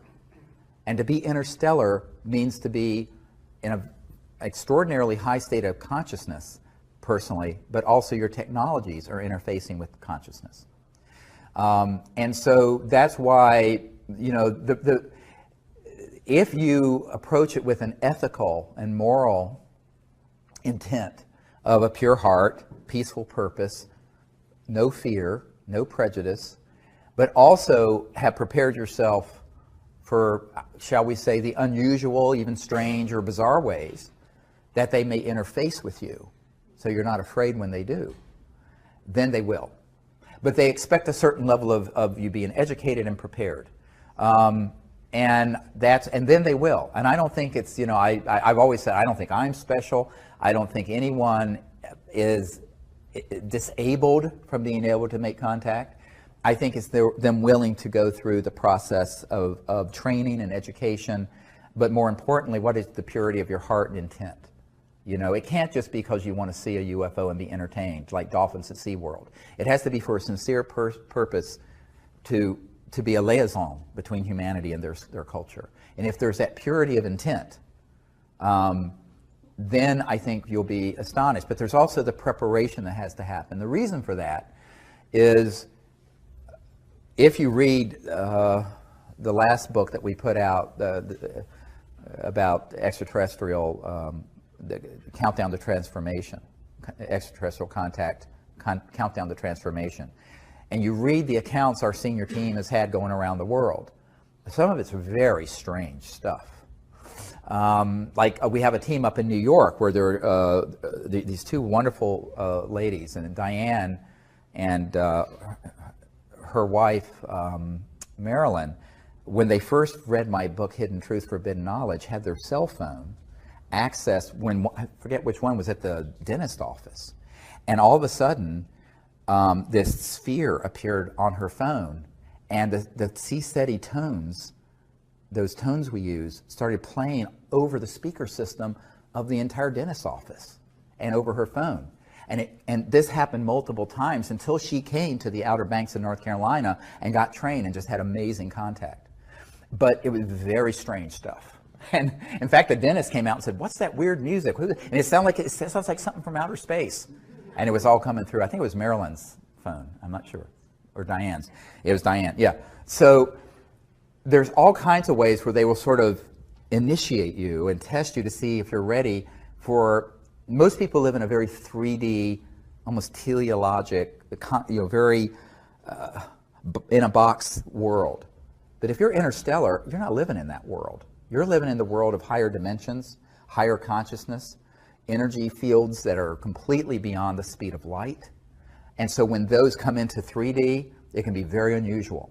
And so preparing yourself for contact involves understanding where mind and consciousness and thought and electromagnetic systems and all this phenomenon come together. There's a nexus where they come together. And that's why the development of higher states of consciousness in the meditative state is the foundation of the whole Close Encounters of the Fifth Kind initiative.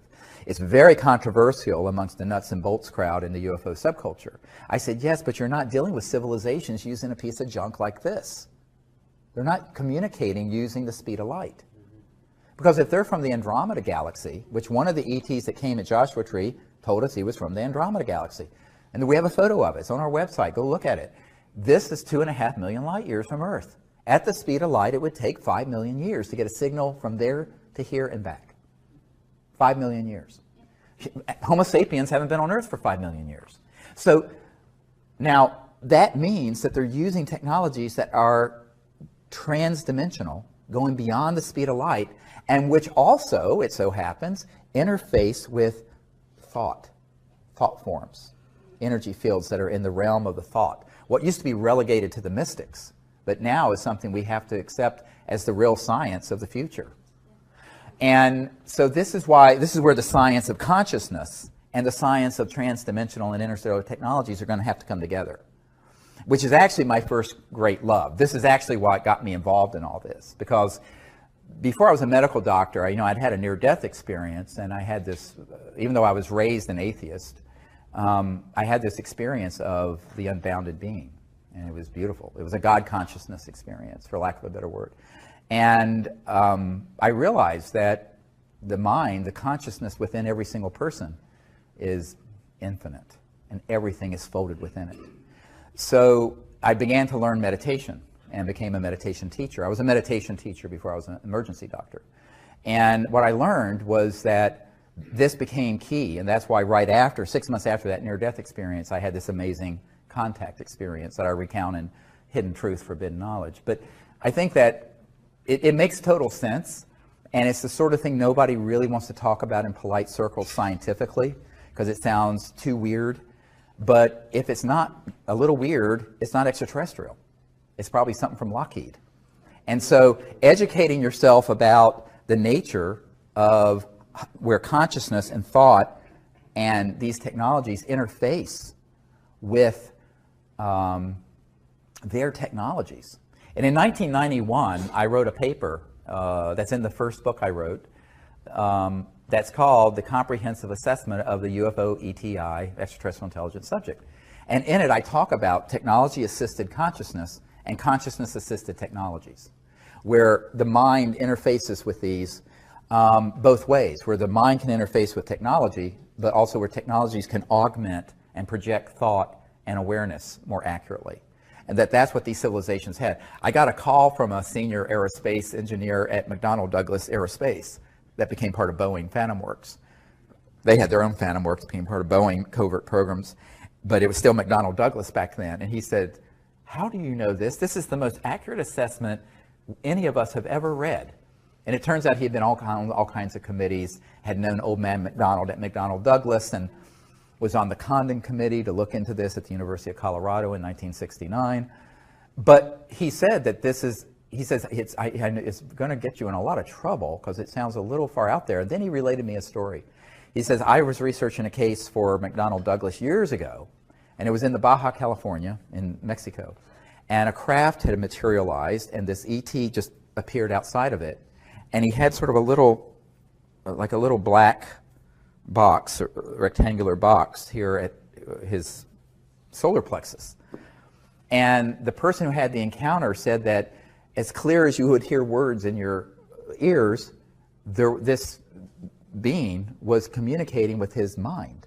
And he was thinking back, and he knows that this device was receiving it and augmenting it and facilitating it. And it was going back and forth, all through thought. And he said that was a very, very solid case. He interviewed the people directly. And I said, well, that doesn't surprise me. I said, how else are you going to communicate interstellar? You have to go at the speed of thought, not the speed of electromagnetic signals. Now, this, of course, opens you up into the ridicule of the tinfoil hat crowd. But there is a serious science. And by the way, it is why the people at the science director at the CIA and other places know that we're onto the real thing. I had an NSA guy come up to me and said, they're very mad at you because you figured out the Rosetta Stone of contact. And it involves consciousness and thought, transdimensional physics.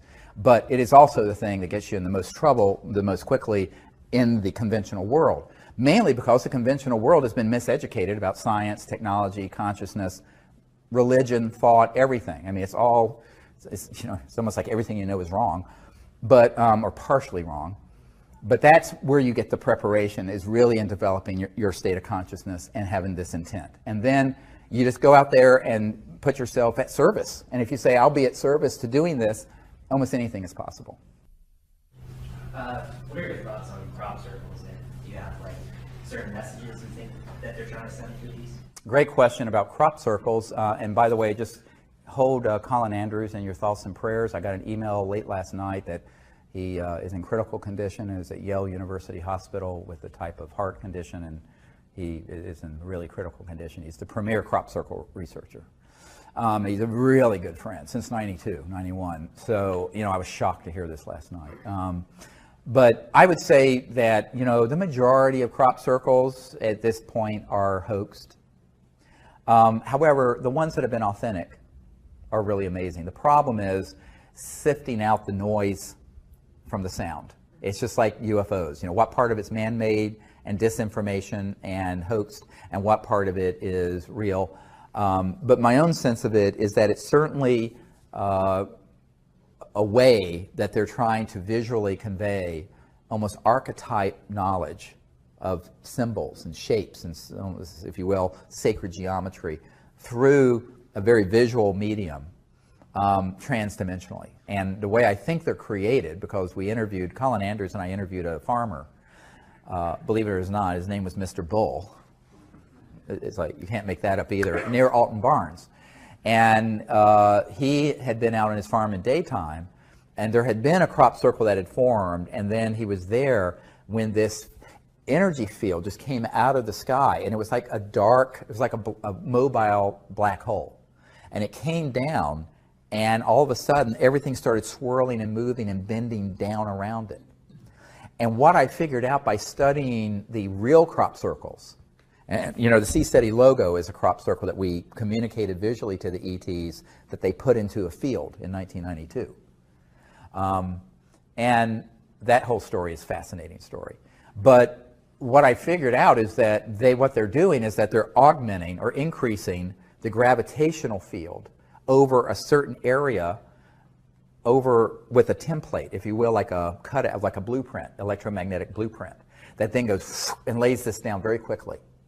Now, the ones that are hoaxed are just smushed down, but these are very fascinating. And so if you can imagine creating a counter-rotating electromagnetic field that causes levitation, which is what anti-gravity is, in a certain resonant frequency, using crystalline materials and nanocrystalline materials. I mean, we know exactly how this works. But then reverse that. You're increasing the gravitational field, so you can have an object way out in space, and it kind of targets an area very specifically and can create this energy field that then pulls the crop down instead of lifting it up, but in a very specific pattern. And it goes very quickly. And that's how we figured out how they're making it, how they're making the authentic crop circles. Yes? Are we finished? Have you heard of the Kesh Foundation and any of his work? Yes, I've heard of them. We've corresponded, and we've asked for, evidence of proof of principal operation and never gotten anything. So we're still waiting to see if they have anything. It's easy to make a claim. Our requirement, as you know, for these energy technologies is transparent conveyance of them to us with transparent testing, but more importantly, third-party creation of the effect, which is the sine qua non of science. If it's not reproducible, it's not science. It has to be reproducible. And so that's what we've asked for, but we haven't gotten anything in response yet. So, yes, sir.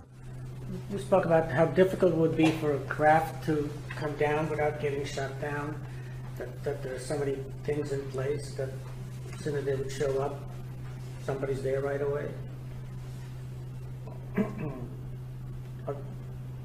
Is there a question? Yeah. Oh, yes. Well, he's asking about, this whole issue of when you're, setting up a CE5 or wanting to invite ETs to come into an area, what kind of things might interfere. And the problem is that in the last 60 years, we've gone from, or 70 years since Roswell, we've gone from fairly primitive electromagnetic targeting to very sophisticated ones that are space-based and on aircraft. And these have been used. Now, we were at Mount Shasta a few years ago when we were doing CE5, and there was this really not fully materialized craft. It was like a sphere of pure white energy, light, visible. Everyone saw, 30 people, 40 people. And it was floating towards us out of Mount Shasta, about 12,000 feet elevation. And we were at about 7,000, so probably about 5,000 AGL, above ground level. And it was coming towards us. And there was a very high altitude, it seemed like it was a 747, especially equipped, and a burst of energy came out of this aircraft. And at that instant, this partially in this dimension craft vanished, and this energy field, it was invisible, but came in about 200 yards in front of us into the woods and crashed through the woods, ripping the tree limbs off in the trees, and actually impacted the earth and went boom, and then boom, boom, boom, boom. It for 15 seconds shook the earth. And I thought we were expecting to see a mushroom cloud. Nothing. It was just a directed energy weapon. And that was one of the few times where I was really scared for my group. And I thought, my God, we're all going to get killed. And everyone there saw this. And that's when, a few things like that happen. And that's why one of our protocols is to always let the ETs know, don't do anything too risky, because we don't want you or us to get caught in the crossfire. This is why we initially started these briefings with the military, to ask that we have them deconflict their operations with ours, but they didn't listen because the operations that want to interfere. Now, why would that happen? They don't want CE5 events to go so far that it results in a massive, open, dispositive event that can't be ambiguous. And that's why it tends to be quick, strange. Now, can that change? Yes, perhaps. But people have asked me, why don't you go to the Amazon? Or I don't think it matters, because the weapon systems I've been briefed on are geospatial. They can be moved, and there can be on what look like satellites or aircraft that can be anywhere in the world. So I think that that's why, as the head of this, there are thousands of people doing the CE5 initiative. I always tell people the biggest liability is if I'm there. So do it without me. Because they don't have enough access to keep track of thousands of teams, but they can keep track of where I am. So, but when this happened, it made me realize that they had some new things that were quite amazing. But luckily, this particular ET object wasn't fully in this dimension. It was almost like a plasma energy that was floating towards us from way up in Mount Shasta, came out of the mountain. And we have actually some great videotapes of those objects coming out of the mountain, but this one was actually coming towards us when this object fired. And so that's why I always ask the ETs, come, but don't do anything that is too risky for you or us. Do it only if it's safe and appropriate for this time and place. And, you know, I don't think that this is a huge problem for local contact teams that have 4 or 5 people scattered around, because, I mean, this group is large, but it's not omniscient and omnipresent. But when I'm doing something and it's obviously been announced and we're there with a whole group of trainees, it's certainly going to be monitored. So that's why I tell people that it's great as a training event. We have amazing sightings and events happen. But, I mean, the good news is I'm there. The bad news is I'm there. I mean, being quite honest with you. Yes, sir.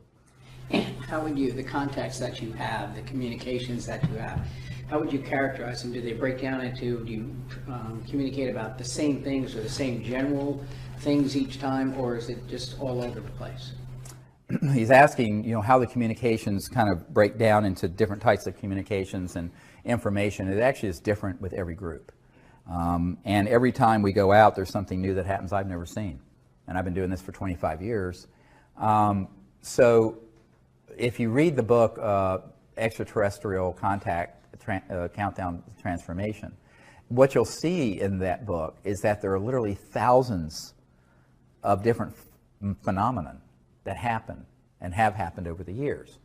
And it runs the gamut to fully materialized objects that appear right over us, and people getting remote viewed information consciously, to we were sitting one time out in Orange County, and sitting right in front of all of us, I was doing just a weekend thing, there was a voice that started talking right in front of us in thin air. Is there a consistent message, though? It depends on the group. And the message, obviously, is that they're very happy we're doing this, and it's always a welcoming sort of a feeling. But sometimes there is very specific information, and it just depends on the setting. When this ET I call Bijou, who appeared at Joshua Tree, the one that looks like this luminous figure floating outside the circle, it was a very specific welcome from a group of people. Now, the way that was preceded was that we were in our circle up in the Joshua Tree National Park, and we were at a break, and I'd walked out east of the circle out into the desert, and I was with a group of people on my team, and suddenly there was like a sphere that fully materialized right beside me and walked with me. And I said, oh, they're here. So we went back to the group to get people back together, because they were all scattered. There's 30, 40 people in the desert, and it's pitch black. And all of a sudden, we hear a group of 4 or 5 ETs talking. And they're outside the circle to the southeast. And we could hear mostly, it sounded like female voices except for one. I heard a male voice. And by the way, almost everyone heard this. And I have these really good night vision binoculars, like generation advanced. And there was nothing there where you heard these people talking. So I turned to everyone, I said, we need to get back together in coherence and sit down. And I asked someone to take a picture. So Raven, a member of my team, was just holding her breath, but she didn't have a tripod, and took a picture, 3 or 4 second exposure, and in it is this being floating right outside our circle, turned and waving. It's not Photoshop. That is the single most important picture in the history of the UFO subject, because it was a CE5 diplomatic initiative that ended up having photographic proof of it, our contact team. So it's been roundly missed by most people. It is the single most important piece of evidence in the last 100 years that I know of. So anyway, it was beautiful. And then we went into this meditative state, and there were all kinds of information that we started getting. All our electronic, we have these magnetometers, magnetic field meters, and radar detectors, and other high-tech stuff, all started talking. And it went on for about 2 hours. It was amazing. And so figuring out what they're actually communicating is an art of, someone would say, is it telepathic? I said, no, it's sensing. So you go into a deep state, and you can actually get specific information about where they're from, why they're there. But it's very different each time. You know, we're going to be up in Joshua Tree in a couple weeks, and then in the Rocky Mountains in June. And we may do something in Portugal, you know, this fall, and some other things this summer. I don't know.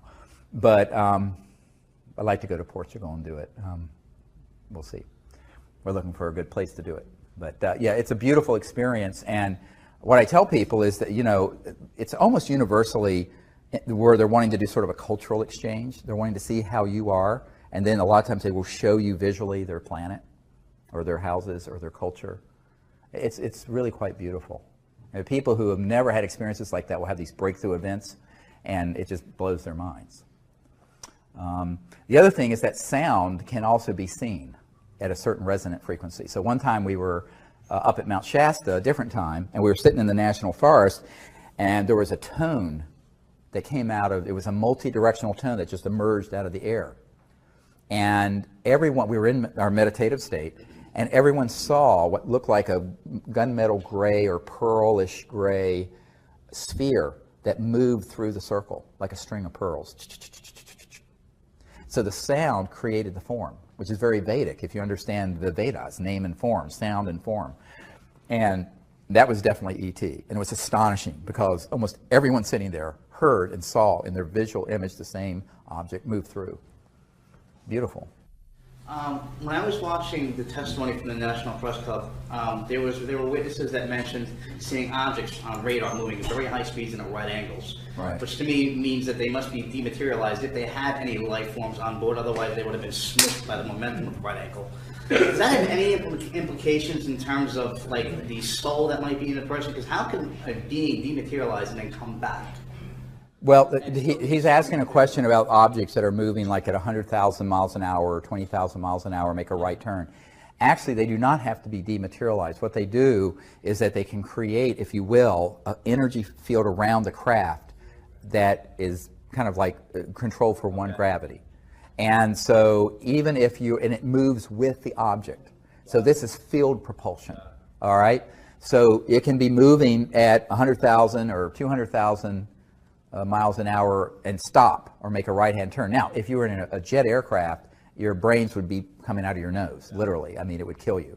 But if you have the ability to control what's called gravity control and mass control, and remember, it's a misnomer to say anti-gravity. It's actually, if you will, a mass attenuation, a reduction of mass. So using certain resonant frequencies electromagnetically, you can cause an object to become lighter and then completely massless. Now, at the point that it's massless, it's out of this dimension. But it can be 99% massless, and you will see some aspect of it. You see what I'm saying? And this has to do with spin theory in physics and altering the angular momentum of the atoms and subatomic particles. I'm not going to go into the arcana of this because people will be bored. But we understand how this works. But basically the whole craft and everyone on it is, and around this object, is a field that's created. So that's how it can move. And they can still be fully materialized and move. Now, it may also be that they're not materialized and all you're seeing is sort of a energy form or a plasma effect. Such as when Stoney Campbell, who was an Air Force security officer at the Air Force Base in Oklahoma back in the 60s, and there was a cobalt blue sort of a chevron or triangular craft that came over the hot nuclear armed aircraft that we had there. And he and the other security guards could see it, but it wasn't solid. It literally could go straight through the aircraft. But it was enough in this dimension that it set off all the alarms. So all the pilots had to go into the hot area and take off. This is in the disclosure book and in the material. So, but in that case, they were like, what are we seeing? It was almost like an apparition. Because what they were doing, they were checking out our nuclear weapons, but in a form that wasn't fully solid. And to understand that, you have to begin to understand how you can sort of change mass to where it crosses over into just energy, pure energy, which all mass really is pure energy, but that's all that's left and represented, and then tweak it a little more, and it's invisible. It's still there, and all you may do is pick up an electromagnetic signal, which is why learning how to make contact and how the phenomenon comes, it's really useful to come on one of these expeditions that I run. Do you know if it's a semi-transitional thing that we're seeing, like maybe it's semi-transdimensional versus dematerialized? Like, how do we know which really is what's happening when you see just that glow, but it may not be there? We just see the light that's being emitted from the object, but Right. maybe it's not physical. Is it dematerialized, or is it like transitioning between dimensions? Do we know? Yes, we do know. He's asking, how do you know if it's dematerialized? If it's really completely out of this dimension, you're not going to see it. You may remote view it, and there may be an electromagnetic field effect, but visually you're not going to see it. Remember, your eyes only see a very limited spectrum. If you are seeing it, and it may be only transiently, it may only be like a heat wave effect, and you see this thing shimmering, and it comes in and out of this dimension. What it's doing, it's phasing in and out. And it can, at that point, fully materialize in an instant, fully dematerialize in an instant. And this is actually what Corso described. It wasn't in his book, but I mean, I saw it in his papers when I went to his house. He had a stack of papers this big. And Colonel Corso had this encounter at White Sands where this craft materialized in broad daylight, and then it would dematerialize. And when it was dematerialized, there was just, it looked like a heat wave, you know, like a mirage in the desert, and then in the shape of the ship. And then it would go click and be fully materialized back. And it did this back and forth, showing him. All within the same dimension does it do this, or is it transitioning between dimensions as it does it? And that's what I'm saying. It's going from 3D into other D. Got it. Okay. But, you know, it's like a radio waves. If you imagine, you know, the old tuners where you can turn, and sometimes you will hear two stations at once on the old AM radio dials, like, you know, where you turn. They can sometimes be in multiple dimensions simultaneously. But that, you know, this is a really advanced discussion of the technologies. But, you know, yes, we do understand how they do it, and classified programs have also experimented with doing the same thing. We have time for probably, what time do you guys have? 5:58. We have 2 minutes before we're supposed to take a break. Is that right? Yeah. So let's see. I'll take someone who hasn't asked a question yet. Yes, sir. I think it was in Countdown to Transformation. You would relate a story about how you met the ET, you needed kindness.